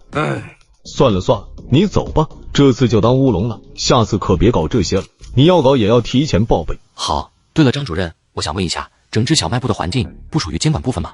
之一有些疑惑，因为最猖狂的时候一直没见有人介入。当然管，这不是要下手的时候，你来了个狼抓狼。之一有些尴尬，转身就溜了。我可是平白少了一个业绩，不过这样也好。哎呀，差点忘了，赶紧通知他们停止调查。此时因为危机彻底解决，我们的小级员工对未来又充满了斗志。之前的牌只是小孩子的游戏，但将军杀却不限年龄，嘿嘿，这一次我要覆盖全国。而此时的之一也回来了，可是吓死我了，果然手段不能外用哦。老板你回来了，现在咱们的将军杀火得一塌糊涂，我想在里面再新增几个人物，并把这些人物定位成荣耀级别的，价格就定个88怎么样？你又要搞事？嘿嘿，老板你想想，现在咱们的将军杀老少通吃，覆盖全国指日可待，年盈利破亿肯定没问题。你先闭嘴，你这是打算把我送进去是吧？我告诉你，别一天天想着搞钱，搞那么多钱有个屁用啊！而吉子平却有那么一丢丢的委屈。那些隐藏的高端用户肯定不少，好好开发肯定可以的。这段时间我只要求你做一件事情，平衡属性，提高用户体验感，别的不要思考，去吧，去完成你的工作。而我要去睡个懒觉。当吉子平在工位上坐了很久后，却有些抓狂。 20多个人物，30多个技能，再加上装备和特殊牌，光这些组合就不知道能有多少万种了。可这也不是我的强项啊，这让我怎么搞？不行，我得需要真正懂这行的。思索良久后，便决定招个游戏策划。可是看什么价呀？8000加吃住带双休应该差不多吧？几天后，之一难得闲下来打把游戏。老板，我们来创一个游戏吧。你先别说，我先打完。可吉子平已经兴奋得憋不住。现在市场上相关竞技类卡牌游戏只有传统的双扣、炸金等，还没有一家移植到线上。我认为这是一个很宽阔的市场，可以说这里的储备用户甚至能达到上亿人。所有拥有手机的人都是我们的目标客户。老板，你有在听吗？在听，辅助上啊，不要送。我现在唯一比较纠结的就是移植到线上，我们如何盈利？线下的卡包是有温度、有厚度，甚至有重量，但线上轻飘飘的，我们甚至无法获得收益。吉子平很少打游戏，甚至他对游戏不屑一顾。他感觉除了浪费时间，还得不到任何的收获。就算自己的老板，他也不认同这项娱乐。老板，你先别玩了。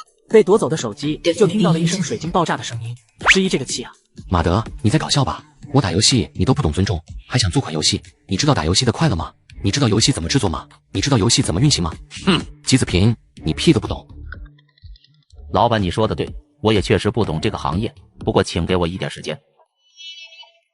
他认真的样子生生把之一的火气浇灭了，并让他想起了吉子平的特性，铁石心肠。我发火你感受不到，还公事公办，你让我找谁说理去？哎，行了，去做你自己的事吧。逐渐开始体会赵明轩工作强度的之一有些抓狂，他现在都感觉自己快累成狗了。早上审批床垫订单，下午决策新型卡牌。我需要人，大把的人，并且我现在最需要的是一个配置完善的团队。想着想着便想到了自己曾经的大学。老板，你要回去探亲吗？不，咱们去挖人。2个小时后，之一死皮赖脸的在自己的专业老师前。我不管，反正你要给我推几个人。上一届春招秋招都结束了，你让我怎么推？专业老师也很无奈，要不是他俩关系不错，估计早把人轰走了。那我要下个订单班的，你把大3的推给我。老师都差点气笑了。哼，你是国企还是央企啊？还订单班？那我这个企业蒸蒸日上，不一定比这2个差呀。我呸！你还真会往脸上抹油。其实也不是老师不帮，主要之一的企业没什么名气，如果真推了，到时候不光学生嫌弃，学校还会被耻笑。老莫，咱们喝酒吹牛皮4年，现在我有难，你真的一点忙都不帮啊？那你得拜托我能帮的呀。老师是又气又无奈。这订单班又不是我一个人没脸没皮就能拿下，主要你这个规格真没达到标准，咱们这好歹是个重本，你再看看你有几个能达到标准的？上市公司，市值100亿，有完好的晋升路线，旗下上千名缴纳社保，这些你就说你哪项达标吧？之一听完立马垮了，老穆见状又有点不忍心。其实我有一个法子，只不过……之一听完立马精神了。老穆啊，就咱这关系你就别藏着了，只要有就行，我绝对相信你。我有一个同学也在教书，对方最近在拉企业，只不过他教的那个学校是职业技术学校。之一有些纠结了，因为他说的那是大专，跟重本还是有很大差距的。要不我再给你想想吧。不用，总得先见见，质量到底怎么样，到时候就清楚了。你看着的，只要你想明白，我就帮你联系。很快两人通上了电话。于总一看就是青年才俊，将来的公司肯定蒸蒸日上，选中我们学校，那真是蓬荜生辉。不知什么时候有空过来。1个小时后吧。好，好，好，于总你尽管来，我在校门口等你。探亲的名义去招工，我的老师就把我打发到了大专挖人。是这个吗？看着有点年轻啊。你好，于总，久仰大名啊，鄙人王珂。与之一。随着两人交谈，也都彼此了解了对方。不知道于总想招多少个学生？之一也是头一次，没什么经验，先招20个吧。试探性吐出，就看王珂松了一口气。没问题，不知道你打算什么时候招呢？越快越好，最好明天。明天这时间有些紧啊，您看明天下午6点行吗？没问题。这是又展开什么乱七八糟的活动了？管他呢，咱们混个志愿时长就回宿舍。话说，谁这么傻，现在就去打工啊？我待会不会出丑吧？于总，差不多可以过去。当之一站在众人前，还是有些紧张。你们可以称呼我为于总。卧槽，我刚刚说了什么？于总，你有女朋友吗？没有。那我可以当你女朋友吗？不能。是我长得不够好看吗？不，你很好看。但这次我不是过来招聘女朋友，而是在招聘企业的备选员工。当之一说了自己是工厂，就有大部分人失去了兴趣。老王，这个年轻人如果应付不来，你就上吧。他今年才毕业，我看够呛啊。我知道，大家肯定很好奇，我来这里招人进龙腾到底干什么？停顿了下，看着全场。我也不知道，龙腾现在正在高速发展，你们可能是任何位置。但来这之前，我去了中本大学，我毫不客气地说，如果那里的愿意来，我不会来这所学校。这话一出，全场哗然。我知道你们很生气，因为你们心里觉得自己不如对方，甚至说你们自己都否决自己的能力。赤裸裸的话让众人大骂。所以你们只会叫，除了骂人，别的都不会。姓宇的，老子给你脸了是吧？老子什么能力自己清楚，用你来这里指手画脚。那你有什么能力？有种就来这。王老师怎么办？我们要不要叫保安？先别叫，要是真出事了，我上去当沙包。你是针对自己狠啊？你想反驳我？那直接说你有什么能力。高壮的男生明显愣了一下。我打篮球好。我打篮球也好。你打篮球关我屁事。我就是重本的，你如果能证明比我强，那就说明你比重本的强。咦，有道理啊，那我们出去比篮球。3分线定点投篮，壮汉是10球7中，之一是10投5中。你挺厉害的。纯粹的欣赏堵住了他刚想的叫骂。你也差不多。所以我觉得你们丝毫不差。这句话直接让众人升腾起的是自豪。这小子明明不用比的，但他还是比的。是啊，他有点东西。知道我为什么觉得你们不差吗？众人也都竖起了耳朵。因为现实是结果论，他篮球赢了我即是现实。如果刚才我赢了的话，我就可以说在座的都是垃圾。可按你的话讲，刚才就是我赢了，没有如果。确实，生活没有如果。所以在这之前，所有觉得自己能力不如别人的，挺让人发笑的。一句话，众人的情绪又炸了，各种谩骂声响起。从我来了后，你们的情绪就一直不稳定。你们大多数人觉得能力决定未来，那你们有没有想过，什么叫能力？是月入过万，讨一个漂亮的老婆，还是月收入3000，每天累得像狗一样，叫做能力？但事实就是，只要你赚得够多，哪怕你前半生过成什么狗样，根本没人管你。他们只看现在。我跟你们隔年毕业，现在我来招你们，因为什么？我赚得多呀，跟我的学历有个屁关系。当你们赚得多的时候，也可以来我的学校招我，听懂了吗，废物们？社会的逻辑是结果决定能力，而不是能力决定结果。过程再丰富多彩有个屌用。我为什么要跟你们讲这些显而易见的东西？因为我他妈发现有些东西你不讲别人真不知道。响彻的声音，所有人呆若木鸡，他们张开嘴巴直愣愣地看着之一。我大可以说一说公司的待遇，你们就能像狗一样进来，但这有意义吗？他拉高声调，仿佛鼓声猛地敲击在耳膜。我要的不是螺丝钉，我要的不是一成不变的员工，我要你们做出同等的成绩，管你们大专还是本科，能完成交代的任务，该长的长，该提的提。我不希望某些人入职以后说出什么因为我某某学历能力不足的屁话，做不到就滚。他看着一双双圆润的眼睛，声音缓和了下来。我这个人不会画饼，只说一句话，在我这你们和所有人起点是一样的，能爬到什么终点取决于你们自己。还有一点，我这里基础待遇5000，双休加5险1金，申请表在讲台上，想进订单班的自己提交申请。现场直勾勾地看着他，不知道在等什么。还看我做什么？赶紧跑啊！本来我想做个体面人的，看来自己老板的形象已经破碎了。于总，我想问一下，龙腾总经理助理这个岗位还空缺吗？还没这个岗位。好，那么我的目标就是让您加上这个岗位。老板，你看这个申请表，他想的策略跟我一样。质疑拿起便看到上面写着现在卡尤缺少线下品牌专卖店。好，通过。几日后，请来了学家开始培训他们。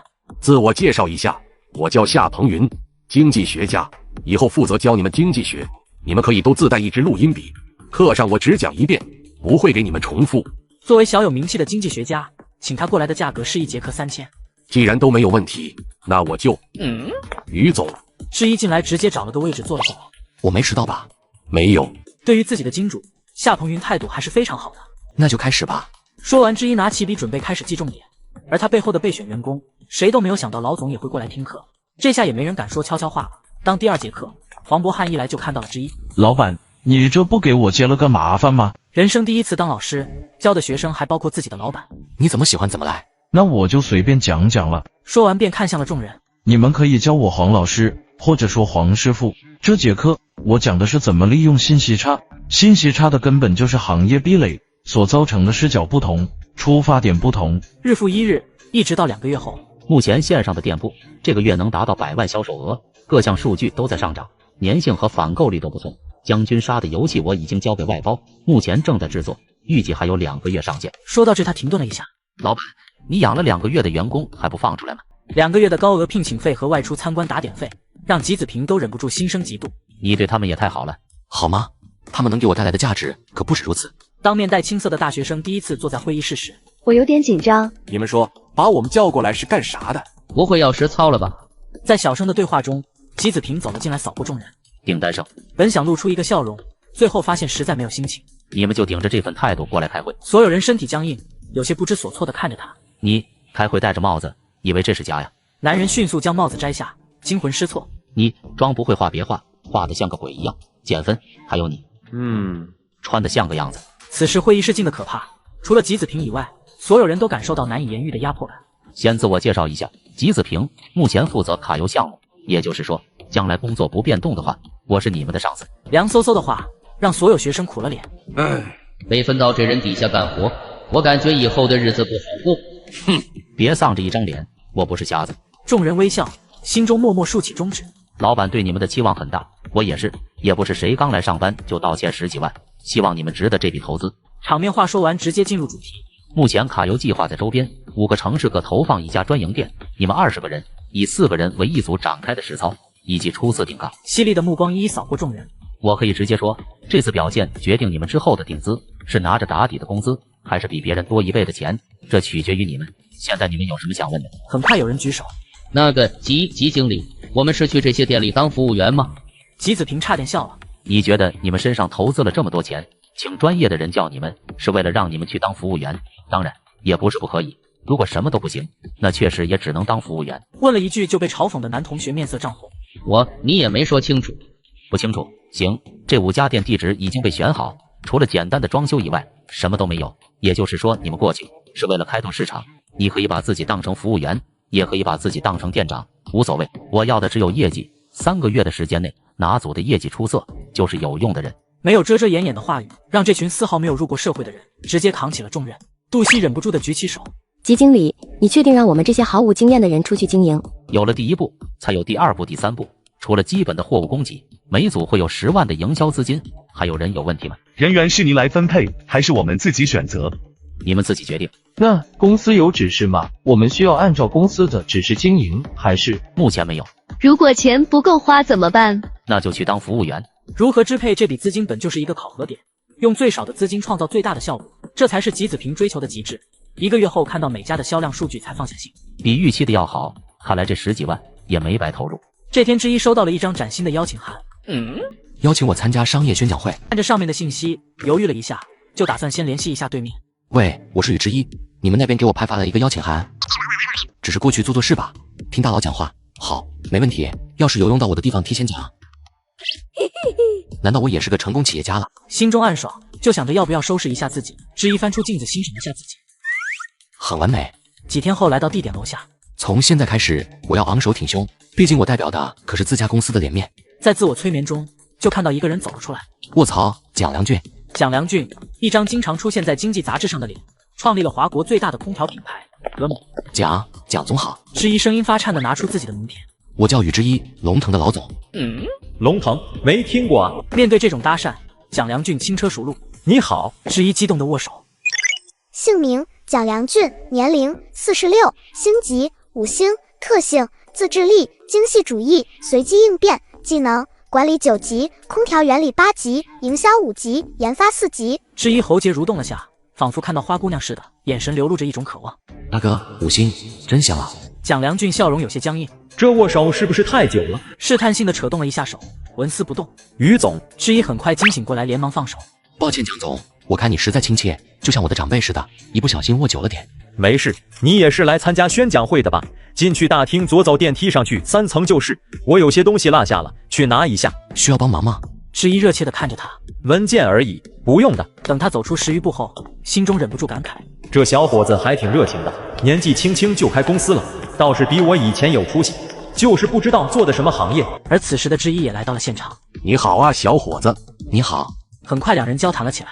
我小时候就爱吃你家饼干，奶香奶香的。你要是喜欢吃，我送你1箱。这么大手笔，老爷子太豪横了。我员工也想吃。老人不由一乐。那就再送你3箱。老爷子你太帅了。老人许久没遇到这么有趣的后辈，被逗得嘎嘎直笑。老爷子，待会你有空不？去我厂子，我给你做个床垫，保证你睡得舒舒服服。那可说定了，不舒服我可不要。那必须的。两人有说有笑，倒是把旁边的年轻人听烦了。一个都没啥知名度的老婆婆，一个造床垫的厂子，真的是没啥前途的抱团。而这时，手拿着文件的蒋良俊从旁边路过，年轻人瞬间坐直，他就要开口，但又纠结会不会打扰。大佬要是不理人怎么办？那岂不是很尴尬？蒋总，之一热情的招手，蒋良俊愣了一下，发现是在下面遇到的年轻人，便对他点头。你们认识？今天刚认识。刚认识你叫的这么热情干什么？我不能叫吗？你什么身份？你一个开厂的，和蒋总身价100亿的能比吗？旁边的老人眉头已经紧皱，正要开口。可蒋总也是开厂的。老人愣了一下，顿时笑了。对啊，蒋良俊也是开厂造空调，怎么比不了？那不一样，根本不能比。随后就不再说话，之一也不在意。我今天认识了蒋总，要不要再去认识一下其他人？他是真好奇其他老总的心急。在众多视线下，之一来到了最前面。华国近乎形成垄断的钢材供应商傅涛。傅总，我是你的粉丝，能给我签个名吗？而头一次被搭讪说是粉丝的傅涛懵了一下。傅总，请把名签着。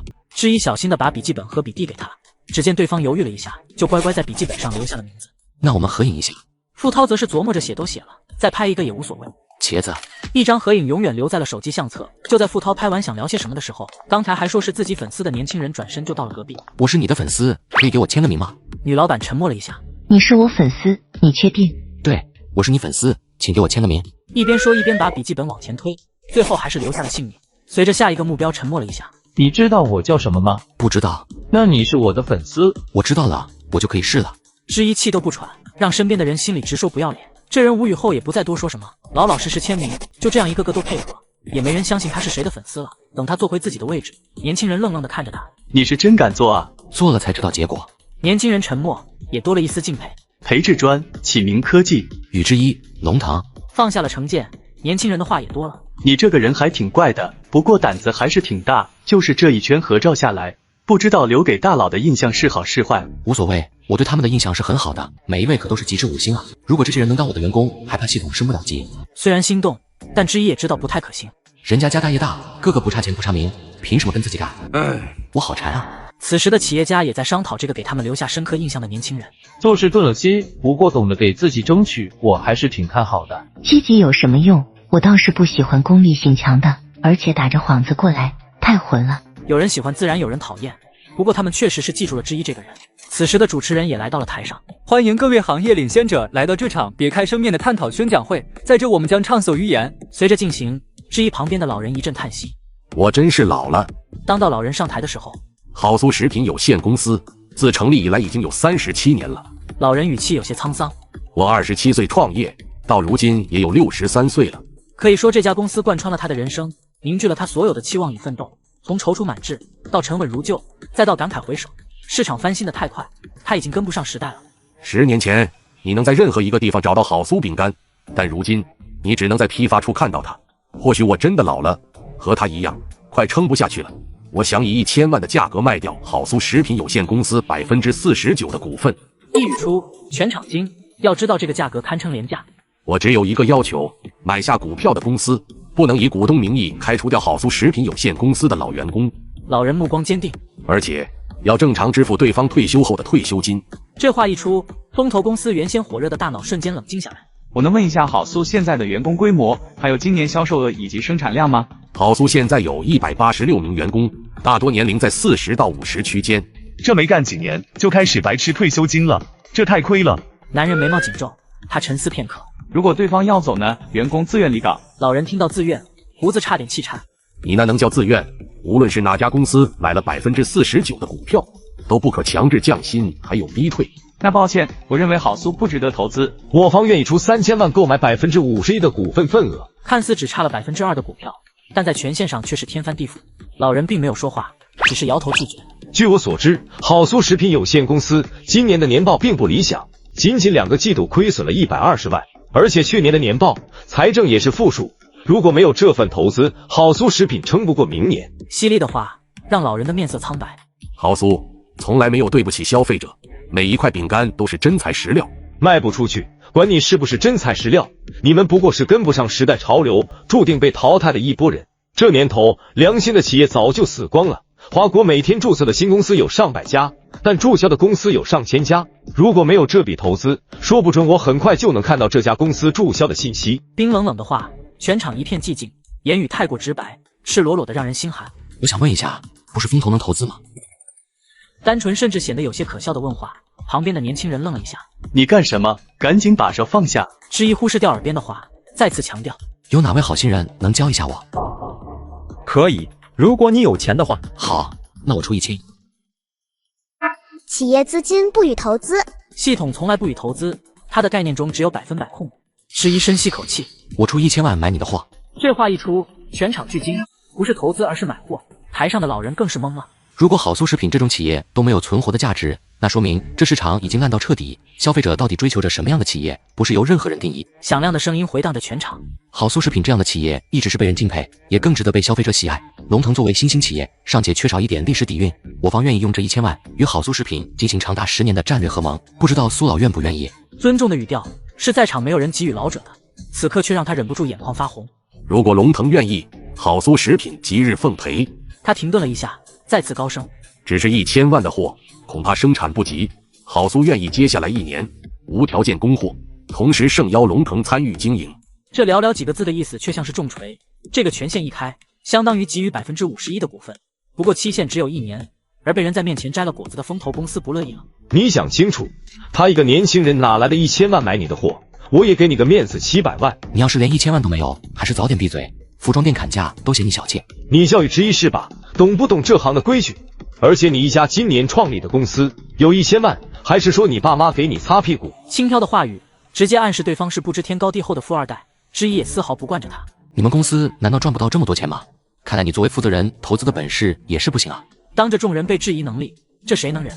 哼，1000万自然有，不过权衡利弊，并不是随随便便哪家企业都值得投入。我只是奉劝你一句，这1000万的货迟早烂在你手里。穷鬼一个！你他妈骂谁？手舞足蹈就要上前，赶紧被旁边的同事架住。其他风投则是飞快搜寻龙腾的资料。将军沙是你公司的项目。卡牌这个崭新市场开辟出来的瞬间，已经引起了无数同行的注意。各方风投确认后纷纷报价投资买股份。看着众人炽热的眼神，之一感觉自己就是肉骨头。龙腾不需要投资。当回到自己的座位，老人感觉自己就像做梦一样。小伙子，你真的愿意花1000万买货？其实也没必要。他担心之一只是冲动消费，他不敢抱有太大的信心。就算是100-200万的货，对我厂已经帮助很大了。苏老，这就是你不对了。刚才你在台上讲的，难道不算话？不是，我是怕你也吃不消，毕竟是1000万的货，又不是1000块钱。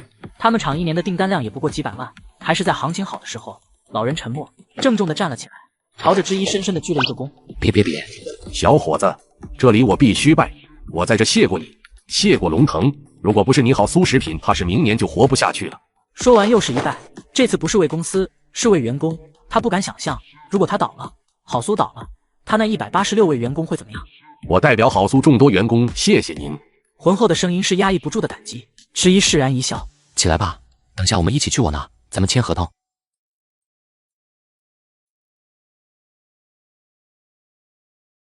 宣讲会结束后，龙腾召开了会议。老板，你这旗下的有点险啊，难不成要搞个联名？但这饼干和卡牌怎么联名？吉子平打量着老人，似乎在评估。如果合同没定下来，还有反悔的机会。听到这话，老人心中一跳，之一明白老人的担心。合同带回签，确定要签。之一点头，眼神不容置疑。吉子平稍作沉思，那就请苏豪先生提供一下产品名单、成本明细、生产效益以及最低给我方的售价。好，当然的。很快双方签订好合同。对了，说好的3箱饼干，你还惦记着这个？我这就打个电话叫人给你送过来。哎呀，这怎么好意思啊？老人哈哈一笑，打电话叫人送过来。之一领着他定制了一套学位床垫还礼。告别后，老赵，这次算是我有点冲动。空气寂静，声音有些干涩。您不需要解释。说完，语气也坚定了。我也不认为老板做错了。之一有些不自在地挠了挠头。真的吗？员工本身就是要分担公司的任务，发挥职责。老板你做得很好。这次和好苏食品的合作，我方占据的优势占比很大。不只是很大，甚至有些离谱。好苏食品愿意以龙腾的指令调整整个生产线的分布，还包括专供。之一被夸得都有些怀疑自己。好苏食品目前的状况，无非是不懂宣传，与社会脱节，但实质的品牌效应依然很高。我们完全可以主打怀旧，奠定我们品牌的基调，赢得消费者的好感。卡牌和饼干的组合虽然看似不可思议，但双方实力接距的情况下，不失为可能。铿锵有力的话语让之一信心十足。没错，如果不试试，怎么知道不行？说到这忍不住跑了。那我跟沈星宇聊一下联名的事情。现场只留下了失笑的赵明轩，跟个小孩似的。他抬头看着隐隐绰绰的建筑物，龙腾也和小孩似的在长大。次日拉来了满满一车的饼干。老板回去查了一下，床垫66万，他都不敢躺了。这车饼干你们厂子分分，不够吃打电话我接着送。之一看着堆成小山般高的饼干，陷入了深深的思考。这猴年马月能吃完，分给我狠狠的分。今天每个人都得给我抱回1箱去。看着分到手的饼干，沈星宇灵感自然而然的在脑海中回荡。桃、回血、饼干有了。次日一早，老板，我想到了，咱们为什么不出一种特殊卡，把桃这图案换成饼干？之一思索了一下，果断点头。好主意。而且我还想到，我们为啥不搞个促销活动？其他开业的都有活动，我们这啥活动都没举办过，不如买2包将军沙送1包饼干，捆绑式营销，最大的限度将库存清除。那就这样安排，你去网上宣传，我联系一下吉子平。很快跟吉子平说了一下，可行，我这边安排下去。之一停顿了下，你来公司多久了？一瞬间，对方开始警惕。快半年了，你想说什么？我在想，你的职务和工资似乎不太匹配，所以啥？你以后的工资构成加上一条绩效，绩效为卡油的3%利润。听到这句话，吉子平只剩下了粗重的呼吸。良久后，你他妈疯了！你等着，等我补上你前期的投入再说。说完电话就被挂断。卧槽，敢挂老板的电话！另一侧的吉子平再次肯定了之一就是个神经病，因为他根本不知道卡油如今的体量，也不知道他每月创造的营收，那就是个天文数字。为什么这么看重我？妈的，之一，你这个疯子！咒骂后慢慢变成了笑声。3日后，买2包卡送1包饼干，那就来2包吧。顾客出门后，当饼干放进嘴里咀嚼2下后，果断往回走。问一下，你们这饼干单卖吗？销售员愣了一下，赠品居然都有人想单买。抱歉，不单卖，我们货物都是对照的。这样啊，那再给我来2包将军沙。这次顾客不着急吃了，手机对着饼干搜索同款。我去，暂无此商品，这年头居然还有东西在网上买不到。等他从超市出来后迷茫了，这么大的超市连块饼干都买不到，这也太拉了吧。与此同时，被询问最多的就是这饼干多少钱，单不单卖？我只买饼干成不成？经理，很多客人都问这饼干单不单卖，我们要怎么回？之前都是说不单卖。很多人是多少人？给我一个具体的比例，不要用你的主观判断来找我。唉，这上司是一如既往的不好糊弄啊。下午便统计出了人数，100个人中有12个，12%确实很高。你先回复不单买，如果要求有变动，我会主动联系你。好酥饼干在哪买？成为了人们探讨的热点。将军沙最近联名的那个饼干，大家都吃过吧？味道是真不错，不过它有病吧？我根本找不到地方买。笑死！你以为你找不到我就找得到吗？根本没得买。别说了，我已经囤了1整盒的卡片，就为了炫饼干。我给我娃买了1盒卡片，他现在天天谄媚，夸我漂亮。还别说，话是好听的，饼干是好吃的。这个标题一出，仅1个小时，热搜就冲到了第3。卧槽，有点猛啊！老板，名气爆了。什么爆了？水管吗？那个饼干它都上热搜头条了。一条热搜不知道炸出了多少中年人。大早起来看到好酥嘴馋了，我记得以前1块钱1包，不知道现在卖多少了。是吧？你们这群大馋丫头，吃多了不消化，记得购买我们家的健胃消食片。网上都找不到，好酥不会是破产了吧？不可能吧？破产的将军沙怎么可能跟他联名？要不去买将军沙，人家买2包送1包呢。那6块钱吃1包饼干，我嫌贵。卧槽！大家快去卡游的官网，那边上货了，卖饼干。这话一出，无数个网友蜂拥而至。1块钱还是1块钱，这价格太良心了吧！仅5分钟，刚刚上架的3000库存就被秒了。我去，这么萌，补货，赶紧补货！沈星宇马不停蹄的加库存，要不转行卖饼干算了。1个小时后，老板，货卖完了，还到现2000箱。十一都有点没反应过来，这么快？那要不再进点？十一的声音伴随的是熟悉的号码。于总，没货了，你那边再送几货车来过来。没货了，前天不是刚送了1000箱过去，现在才过去多久？才3天啊！是卖的有点快。总之，你们仓库有多少货就送多少过来，我这都要。老人顿时严肃起来。我明白了，日出货量7000包，马德，这哪叫合作呀？咱们这是抱了好苏的大腿了。好苏饼干，一个绝对的良心企业，因为卡牌效应，让它再次出现在人们的视野里。老板，现在新一批的卡片已经设计完成，现在可以和饼干彻底融为一体了。从现在开始，我要吃下饼干的全部销量。好，这个是交给你了。次日，好苏饼干的老板就被叫了过来。是供货的事吗？工厂最近连轴转，产量已经到了极限，再多的话我怕人扛不住。别紧张，姬子平拿出早已准备好的合同，你可以看看这份合同。合同？不是刚签的合同吗？这又是什么合同？老人顿时紧张起来。随着合同的翻看，他越看越惊愕。等看完后，他不敢置信的抬起头。这，你没看错，这次推出的产品算我们2家企业联合上市，利润55分。除此以外，我方会帮你搭建网上渠道以及线下铺设。不知道苏豪先生，你还有什么问题吗？没有。他实在想不明白，龙腾为什么如此，不但让他起死回生，甚至让他参与利润分配，最终还是忍不住开口。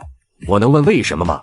就算是不签订新合同，这批货好苏也能生产，到时候赚的钱，龙腾通吃不好吗？面对这样的问题，姬子平有些诧异，似乎没想到老人提这么蠢的问题。我买的是好苏的名声，在我的评估体系，好苏食品已经值得加入战略合盟。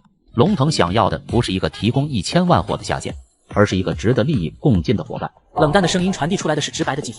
只有永久的利益才是合作的基础。现在你可以选择签或者不签。老人笑了一声，毫不犹豫提笔写下自己大名。写完，他唰的一下站起。龙腾的大恩，好苏永远记得。从今往后，我们2家就是一家。姬子平微微一笑，当然，我会彻彻底底利用你。看到卡游蒸蒸日上的资本家彻底待不住了。下场必须下场，越快越好。这么大的市场，让给这个愣头青，简直就是造孽。这钱都应该是我赚。既然将军杀几副进去，那我就造魔术卡、交换卡、益智卡。随着商战的开始，将军杀的线下业务被挤掉了1/4。吉总，外包把游戏发过来了，我们要先测一下吗？发我一份，给老板也发一份。坐在办公室的之一点开了文件。这怎么看着有点王者的气味？6元首充皮肤，30元月卡，18元抽卡。虽然万恶的抽卡让人愤怒，但是我让他们抽卡就是另一个事了。随着测试，果断给姬子平回了消息，砸钱宣传。当之一看着送上来的数据报告，才知道游戏赚钱有多猛。首日下载量12万，首日营业额118万，擦，赚钱还是游戏来得快，1天的时间就回本了。这钱越挣越多，到底怎么花呀？之一从来没想到有一天自己会为花钱而感到担忧。与此同时，各个资本家看到卡游公布的数据，简直红了眼。这踏马钱简直跟白捡的一样。既然我们拿不下将军沙，那就拿下造他的人。很快联系了猎头公司，猎头分析者眼前的照片不是因为看上了他，而是有人想把他挖走，好让对面公司瘫痪。出门没有车还需要打车，休息日几乎没什么娱乐活动，下的馆子也很平价，喜欢吃面食，在外面没有租房，住在工厂，没有女朋友，不谈恋爱，3点一线。猎头看着偷拍下来的照片，做着各种分析，低头看着对方的预估待遇。23岁，月薪12000到15000，职位是营销经理。猎头看着这些信息，感觉自己稳了。这种不就是最普通的打工人，连一点人才的傲气都没有，不错不错。想起明天就是星期日，猎头决定赌一把。这座没人吧？没有。姬子平下意识扫了一眼周围，只见空荡荡的桌子有的是，不知道这人干嘛来拼桌。你对你现在的工作满意吗？姬子平一顿，就看见对面自信的微笑。卡游这段时间销售额不低，但那都是公司赚的钱，跟我们这些打工人关系不大。你就没有想过自己的劳动只值这么点钱吗？你想说什么？自我介绍一下，鄙人孙来，是个专职猎头，姬子平，我是专程为你而来。你创造这么多的利益，公司只给你这么点，你真的乐意吗？这么点，我1个月几10万，确实不多。听这话，孙来兴致更高了。你的能力就应该获得更高的待遇。我这边有家公司愿意以年薪25万请你过去做客。哪家？游戏。千雷牌业。姬子平瞬间划过这段时间冒出来的竞争对手，很快锁定到一家。原来是这家呀！你知道，孙来兴奋了。这家公司虽然是新兴企业，但实际上背靠大山，待遇和福利都跟大厂对齐。嗅到新的消息，原本打算让对方滚的吉子平瞬间来了兴趣。什么大厂啊？那我以后能跳到那个大厂去吗？当然能啊，大厂最看重人才了。为了更快的说服对方，直夸的大厂天花乱坠，直到自己说的口干舌燥。那你一下如何？我吃饱了，你可以滚了。猎头彻底懵了。你说什么？你是有什么疑虑吗？你不考虑一下，1个月15000，你都能租个别墅了，干1年就能买车了。我对钱没兴趣。我不信。你信不信跟我有个毛线关系？我可以告诉你，龙腾给的，别的根本给不起。还有，不要再骚扰我了。看着打车走的吉子平，猎头有些懊恼。小看了，早知道先把工资问过来。白来一趟，什么消息都没捞到，看来还得重新评估。1个星期后，吉子平被叫来看商业计划书，而之一留意到他频繁抖动的口袋。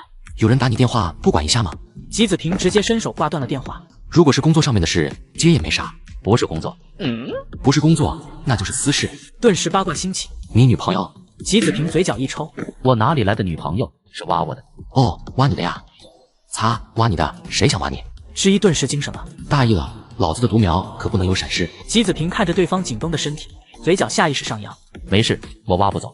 这时，震动的声音又响了起来。别挂，给我。铿锵有力的声音伴随着淡淡的杀气。喂，哪位？被拉黑了3次，终于接通的猎头眼泪差点飙出来。吉先生，我是孙来啊，咱们之前面馆还谈了1次，你的要求我已经反馈了，那边说还可以提2万月薪，年包30万。我操，这么多！之一震惊了。要知道目前基本薪酬最高的是赵明轩，月薪15000，他都替吉子平心动了。吉子平看着自家老板大惊小怪的模样，嘴角一抽。区30万而已，你当初掏1000万给我是错，眼睛都不眨一下，现在你装个锤子。而此刻孙来才发觉对面声音有些不对。请问你是？与之一。我操，那不是龙腾的老总吗？我挖人挖到老总跟前了。之一有些感慨。现在市场价都这么高了吗？那我给他们开的工资是不是低了？孙来下意识开口。你给他们开多少工资？不多，5000到15000吧。我去，还真说了。那您给吉先生开了多少工资？不多，9000。只有9000吗？孙来是彻底迷茫了，甚至怀疑吉子平是不是有病。那你的工资多少？5000。这么低？我们提成高。话说我告诉他干嘛？哦，那你要来我们公司吗？啥？你说啥？我刚才想，公司确实挺缺少这种岗位的，你这种现成的我感觉挺好，所以要来吗？孙来被这道反天罡话整不会了。吉子平直接拿过手机。不要痴心妄想了，就你也配进龙腾？老板，这种人除了骚扰没别的能力。你要招猎头，我去挖个王牌进来。这种无名小卒，成事不足，败事有余。我擦，这他妈骂我呢！你以为龙腾是天宫啊？还无名小卒？9000的工资我看都看不上眼。我呸！老子干成一单5万块，1个月工资顶你1年。我1个月30万，你算什么东西？说完直接挂了电话，而孙来愣在了原地。他说多少？30万。如果2个都没骗我，这么大的数，这肯定有股份了。你他妈早说吉子平有股份啊！这种人谁还敢挖啊？拿着年薪25万去挖人，结果人家月薪最少30万，这一下人也不敢挖了。既然这步走不了，那就走下一步。不过在这之前，我会给龙腾一个机会，如果能回我消息合作，自然是最好的。他发了一封3000万购买龙腾10%股份的邮件，他不知道的是，他发的邮件根本没人看。我跟你说过多少次了，茶水要刚好80度，拿下去重泡。此刻的猎头孙来看着手中提成只有2-3万的单子，索然无味。人家1个月30万，太他妈豪横了。不对，我怎么能这么想呢？1分钱也是钱啊！我只要相信自己能挣大钱，那我这辈子肯定能挣大钱。孙来在自我鞭策中时，手机响了起来。你好，这边是专业猎头公司，我是金牌猎头孙来，不知道你有什么需要了解的？我是与之一。我去，不会是为之前的事找茬吧？我想委托一件事。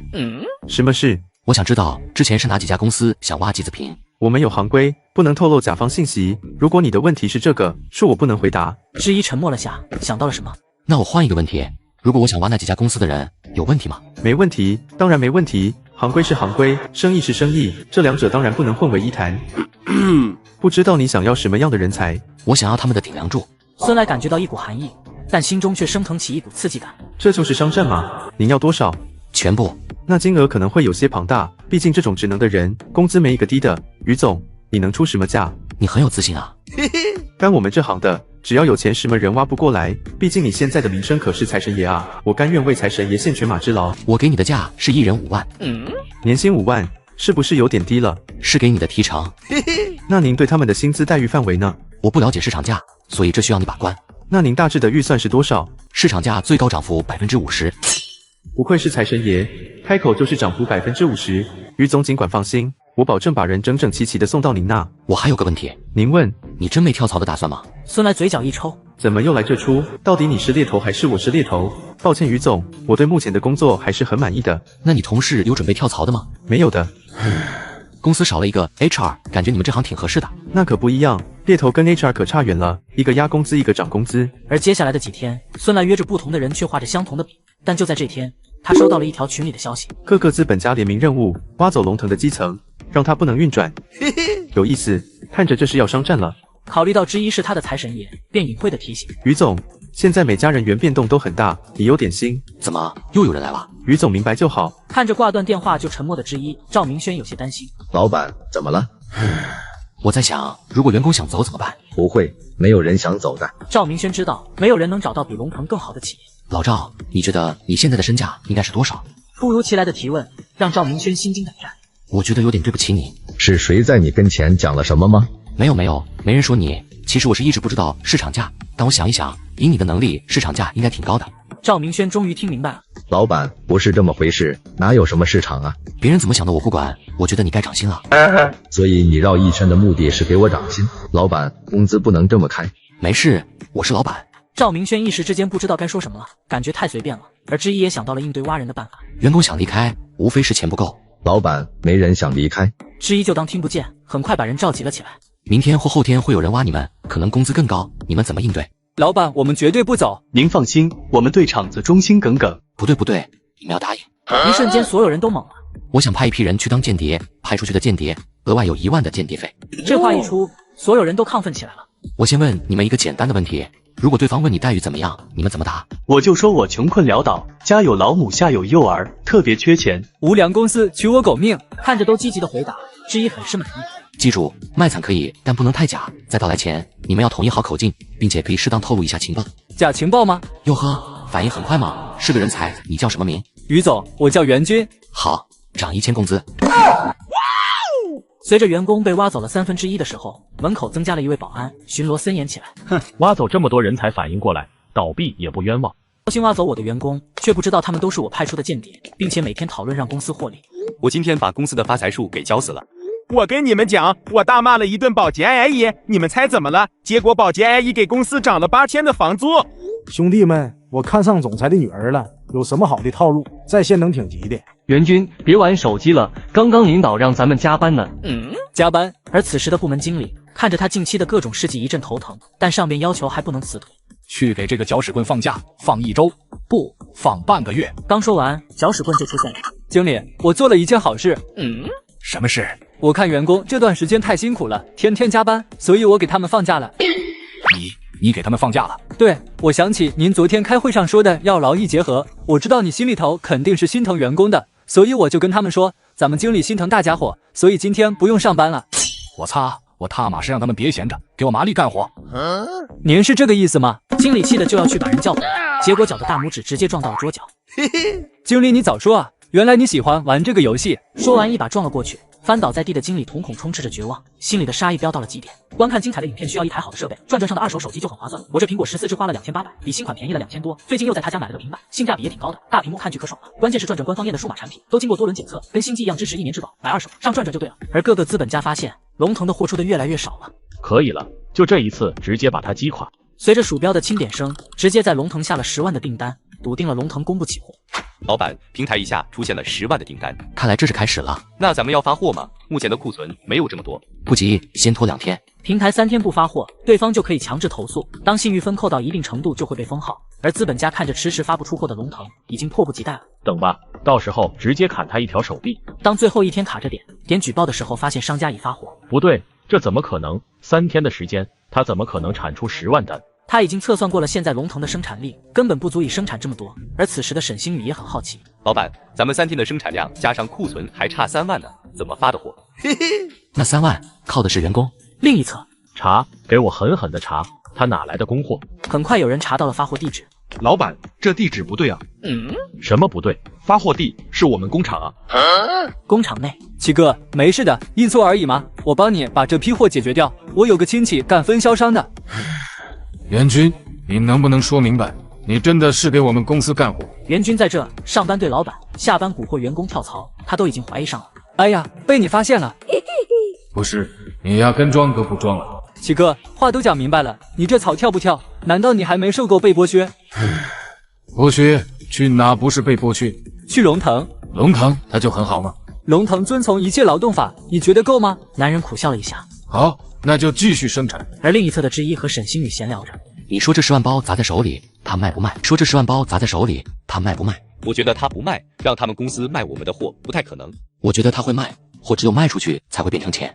此时千雷牌业的总裁正在被训斥。我让你干这个项目，不是让你吃里扒外，这次损失的钱从你年终奖扣。千雷牌业老总猛地抬头，指甲狠狠插入肉中。怎么，你很不满？没有，我看你不像，你这位置想要的人多得很，别让我失望。出了门后便是满脸的愤怒。你他妈非要计算，吃了亏就要扣老子30万。愤怒中看到孙来又发来了邀请，之前数次他都是直接拒绝，但现在他觉得可以考虑考虑。这时手机又响了起来。老板，刚刚调查到，咱们现在的员工有一半都去了龙腾。去了龙腾，完了。他从未觉得现在如此的冷静，他甚至已经想到被撸下来了，想了会便拨通了孙来的电话。我同意。当他来到约定地点，就看到了一张张熟悉的脸。哎呦，朱总也来了。在座的每一张脸代表着一家竞争企业，但现在他们的目的都是一样的。他控制住表情，不想在同行面前露怯。没想到咱们是被一锅端了，看来那位也快到了。就在几人交谈的时候，之一踩点到场。都到齐了吗？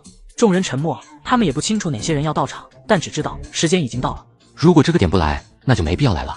当他落座后，看着一张张脸，回忆着孙来给的信息。你是雪花标牌营销总监莫奇柴，你是雷明总经理徐俊杰，你是江南牌业品牌代理人班芳芳，你是千雷总裁朱洛。他依次把人都叫了出来。观看精彩的影片需要一台好的设备，转上的2手手机就很划算。我这苹果14支花了2800，比新款便宜了2天多。最近又在他家买了个平板，性价比也挺高的，大屏幕看剧可爽了。关键是转官方验的数码产品，都经过多轮检测，跟星际一样支持1年质保，买2手上转就对了。我说的对吧？众人点头。我也不废话，在座的人都是我想挖的。卧槽，你直说嘛，咱们不来唠个几圈意思意思？大学生套路让这些老江湖都有些不适应。于总真是实诚人，芳芳佩服。其实前不久我刚学会了一个道理，众人下意识抬眼。别人想揍你的时候，不需要任何理由，尽管你根本没惹到他。一时之间，房间内到处都是抽泣声。前几天我就在想，我应该没做什么伤天害理的事。朱洛手指都有些发麻了。于总自然没做错任何事，所以没理由刀都架在脖子上了，我还伸着脖子让他看。众人屏住呼吸。像我们这些人，有时候干的活也不是出在我们本意，得罪的事，于总不要往心里去。是啊，我们也只是别人手中的枪，以后我这把好枪就归于总了。好啊，我很缺武器，现在还有谁想入我的武器库？这话一出，众人神态不一，有的人前来赴宴，本就不诚心；有的人则是经过刚才的初印象，打了副分，而有的则是直接站起来。我愿为与总效犬马之劳。好，很好。我敬佩于总的理念，以后合作愉快。剩下的人神态各异，有的直接站了起来。于总，不好意思，我先走一步。你走吧，朱洛班芳芳，你们记住那张脸，咱们以后就针对他。班芳芳、朱洛两人有些懵逼。老板，人还没走，你现在就说吗？这背地的坏话不应该藏一藏啊。于总，你这就不对了吧？我只是在陈述客观事实，人都把刀架在我脖子上了，我只能先弄死他，毕竟我怕死。徐俊杰沉默了一下。于总，你这么一搞，我走也不是，不走也不是，算了，我投降跟你混。你确定？我只是个普通人，也怕龙腾的打压。你们呢？我是带着诚意来的，那自然也要看看于总的诚意。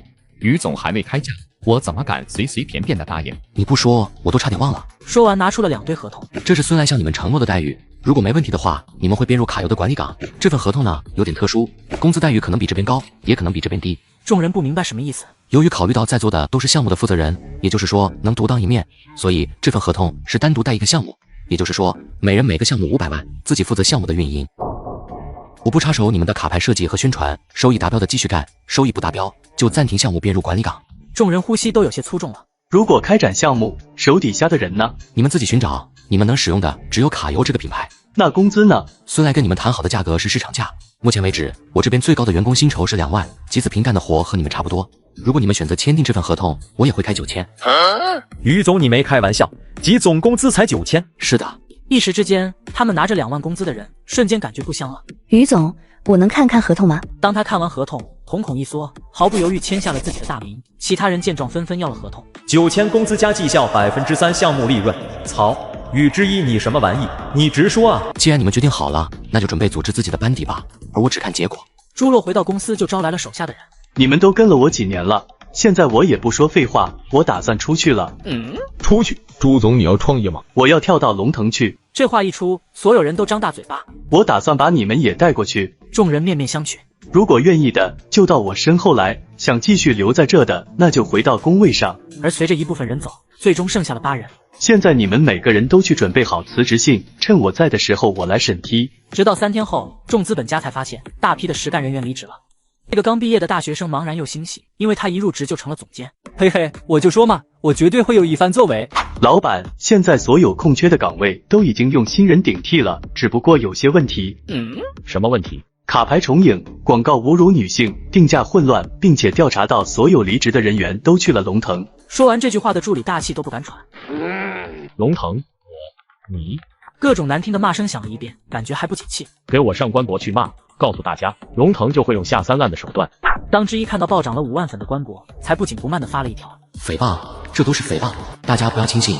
龙腾是一家遵纪守法、正义阳光的企业。当资本家看到后差点气笑了。阳光？你他妈阳光！老子公司快被你住光了。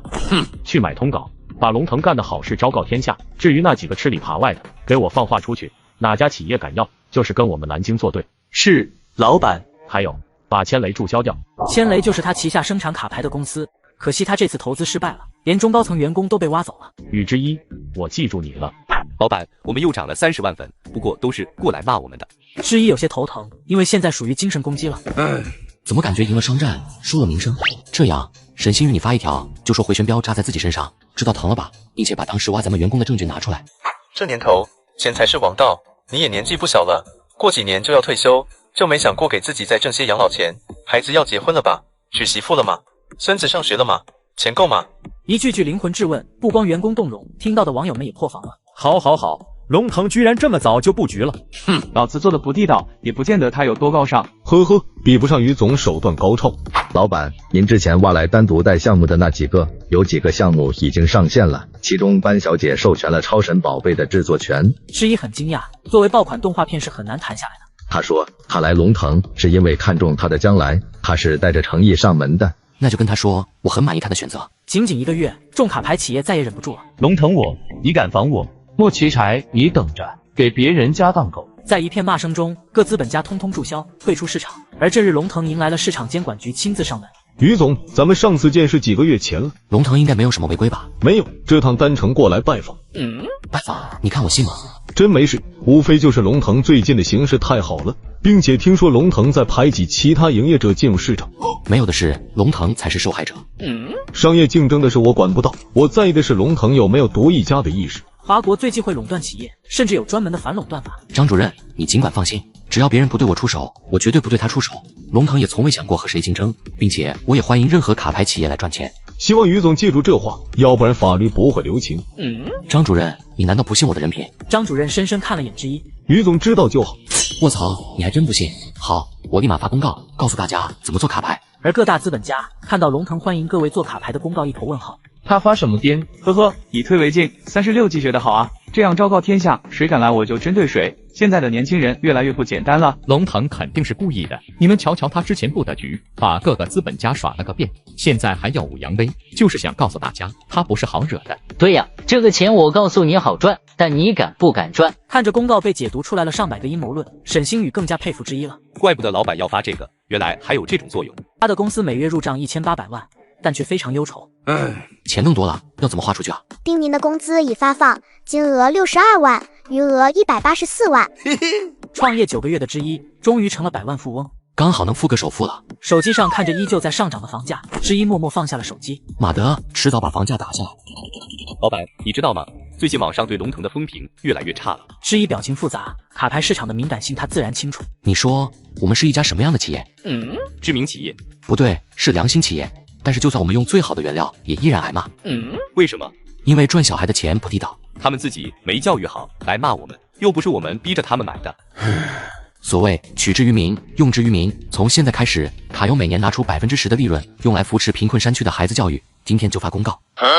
老板，你认真的？那可是10%啊！沈星宇不敢置信，他能理解一次捐赠1000多万，但不能理解年年捐助1000多万。老板，就算是博名声，这个数也太大了吧？之一并没有理会沈星宇的劝告。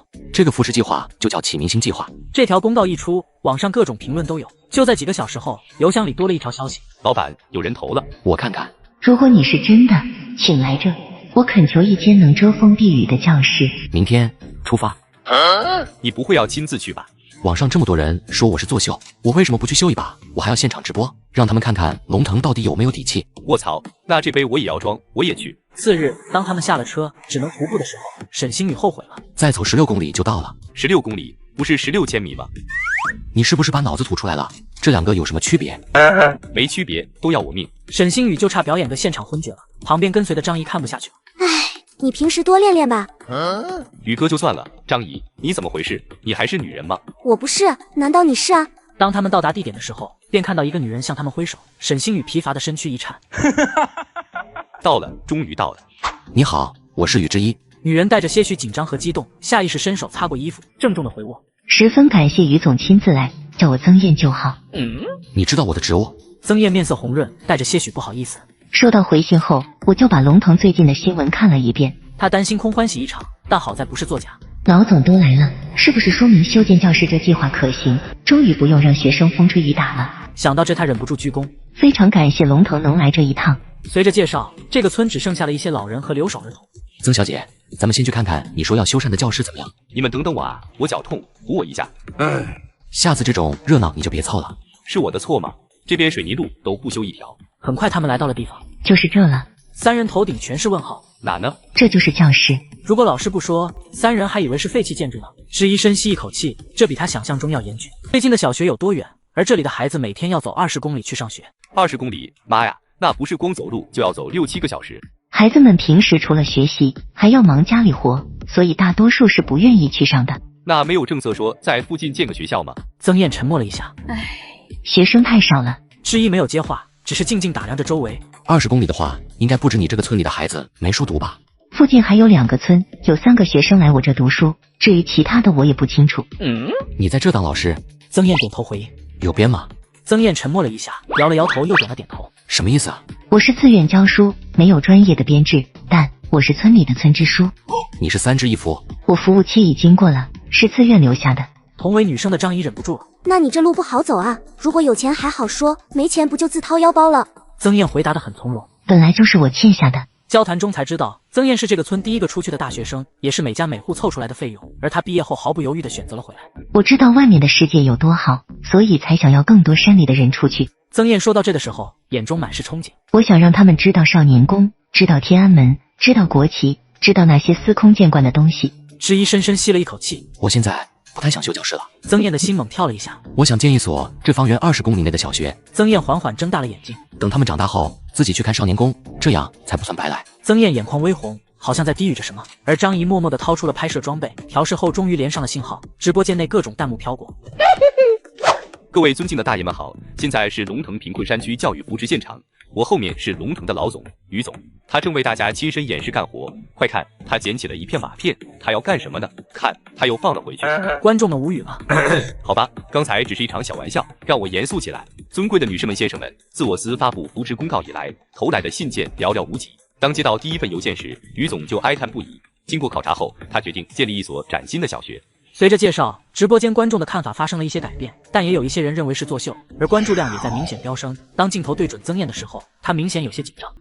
大家好，我叫曾燕，是山阳村的村支书，也是村里面唯一的教师。我的身后就是我上了足足5年的课堂，我是村里的第一个大学生，也是村里的第一个老师。我想我也即将成为第一所学校的校长。知道什么是校长吗？就算这学校真的建成，也没你什么事。曾燕是我指定的小学校长。刚嘲讽就被正主抽脸的观众破防了。马德，我问他呢，你掺和什么？又一个破防的在狗叫。卧槽，宇哥你骂的可以啊。之一淡然一笑。我现在宣布，第一所龙腾小学将在这里建立，而这仅仅只是开始，远不是结尾。只要龙腾存在一天，启明星计划就会存在一天。现在告诉我，哪里还需要启明星？直播间瞬间陷入了诡异的沉寂，3秒后，无数的弹幕飘过。需要扶持的地区，请送到官网邮箱，我们这边经过审核，几日就会到达。在无数感激的声音中，官方邮箱的信件以惊人的度增加。回归正题，几人又讨论起了建造事项。如果可以，我希望挑一个学生们都方便的距离建造。要不问下你们这老人的意见？跑来扶贫，村长知道后一脸凝重的跑了。但次日一早，他带着一群人出现了，个个手里还拿着家伙。就是他们。什么情况？你猜？就在我疑惑的时候，他们全都冲了过来。大兄弟，你看你们收的，这是我们自家产的土鸡蛋，你们拿着。这是我们家祖传的铁锹，你们可要收下呀！就在我们婉拒的时候，曾燕来了。哎，都给我站远点，东西放下就行，人家办完正事要回去的。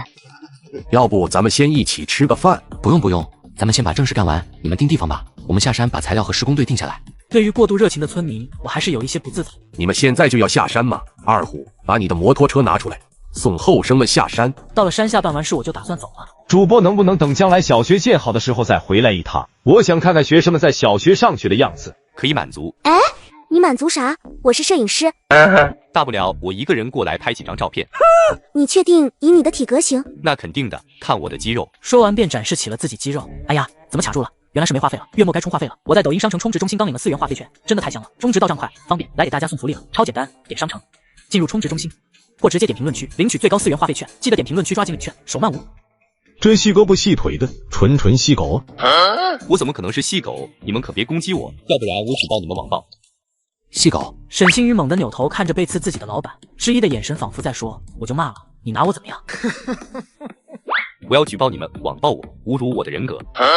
现在材料和工人都敲定了，那我们就走了。他们送的东西还在山上，都留给孩子们吧，把他们喂胖点。对了，学校一时半会建不起来，这块布盖在屋顶上，起码防雨。曾燕深深地看着之一，鞠了一躬。以后小学就靠你了。当之一坐在回去的车上时，静静地思考了起来。贫穷的本质是什么？改变一个村子只需要一所希望的小学，那改变一个镇需要的是什么？想到这，突然睁开了眼。是企业，贫穷的本质是金钱不流通。如果有一座工厂，就算是只招收几十个上百个员工，它能影响的家庭却是几十上百户。如果我能在全国各地都建立工厂的话，2天后回到工厂的沈星宇已经垮了。老板，我感觉我的腿很酸，应该要瘸了，我要请病假。不批，我自己都没假，你就给我老实干活。你这是剥削。哟呵，你这是要让我包啊？那我只能勉为其难的满足你了。别，我一个黄花大小伙的，滚，别恶心我。次日，龙腾发布了招收启明星工作人员的公告，但仅限大学生。公告一发就遭到了许多人的质疑，又很快得到了龙腾的解释。只要大学生的原因是，我相信这代教育出来的大学生拥有最高的道德品质。这话一出，无数大学生点赞发言。意外的是，教育局也在里面。龙腾做得很好，对山区教育起了一个重大促进。等小学建设完毕，会加入当地的教育体系。教育局会分配老师过去，每年有一定的教育补贴。教育局派人不会把校长给占了吧？不会。曾燕作为村支书功绩斐然，会正式调遣为龙腾小学校长。自此，龙腾一把冲刷了身上的恶评，给员工升职加薪，却遭到了拒绝。老板，我不想升成店长，我想当您的助理。就在刚刚，我把磨练了3个月的订单生们招了回来，给他们定资。我眯起眼看着他。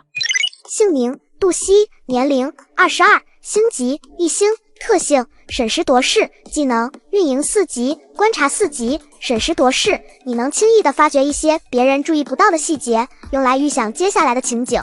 看到才1星，我沉思了下，给你个机会，猜一下其他人的岗位。杜西大脑快速运转，因为这道题的要点不是他们适合什么岗位，而是目前所需的岗位哪些能和他们匹对上。洛亚杰，他记性很好，无论当天上了多少种新产品，他都能记住。他很适合仓管管理。卡油的仓管运输能力比较薄弱，这段时间开店经常会出现错发漏发的情况，这让我有些意外，因为这个点确实没注意到。杜西把每个人的优点和适合的职位都说了一遍，直到最后一个人。谭秋，我并不了解他，但他是个完美主义者。于总，你敢相信他做一页 PPT， 他会把每一个标题方框都得对齐。要是他去当质检，生产线的人肯定骂他。哼，我要是真去当质检，那不得天天揪你们的错。那你就去当巡检吧。卧槽，来真的！工资6000，每揪到一出错，奖金100。于总你就放心吧，我保证把他们干得服服帖帖。我相信你。说完，我就看向了吉子平。这人你亲自带。谭秋牙瞬间酸了，因为吉子平很严厉。吉子平似乎猜出了他的想法。你对我有意见？没有。很好，来我旁边。这时我再次看向了杜西。你比我想象中的要好。是于总培养的好。不用夸，我一向实话实说，把你放到这个岗位上，对你是一种考验，对我也是。而在你提出之前，我的旁边没有助理，我会给你1个月的磨合期，如果我们适合，那就继续；不适合，不会不适合，我会竭尽所能向您靠拢。自从他站在职高的大门前，他就清楚的明白，对于社会而言，他是被淘汰的50%。不出所料，今后的人生也是，所以他必须抓住机会。而通往成功的路，是先站在成功的人旁。那么现在开始，来我旁边工作。半个月后，老板，这是赵哥让你签订的3份合同，分别是材料购买、医院床垫订单、宿舍楼审核批复。说完就放在了之一跟前。张师傅那边研究出新型床垫，各项数据都很好，是否需要制作一批样品出去试试水？我要先打把游戏。老板，您前几天刚说要严格按照8小时工作时间，能在规定的工作时间内完成任务，就不要拖着下班完成。可是我的游戏，我来替您打，请您好好工作。你是老板还是我是老板？您是我的老板。那必须给我赢。没问题，老板，如果您需要的话，我可以帮你上王者。半个小时，当我把文件都处理完后，杜西，给你放1个小时的假，去午睡。杜西愣了一下，一天天净抓我摸鱼，现在我休息，你也给我去休息。瞧瞧你黑眼圈。对了，还有个好消息，恭喜转正。杜西瞪大了眼睛，老板，我带你飞吧。滚去睡觉。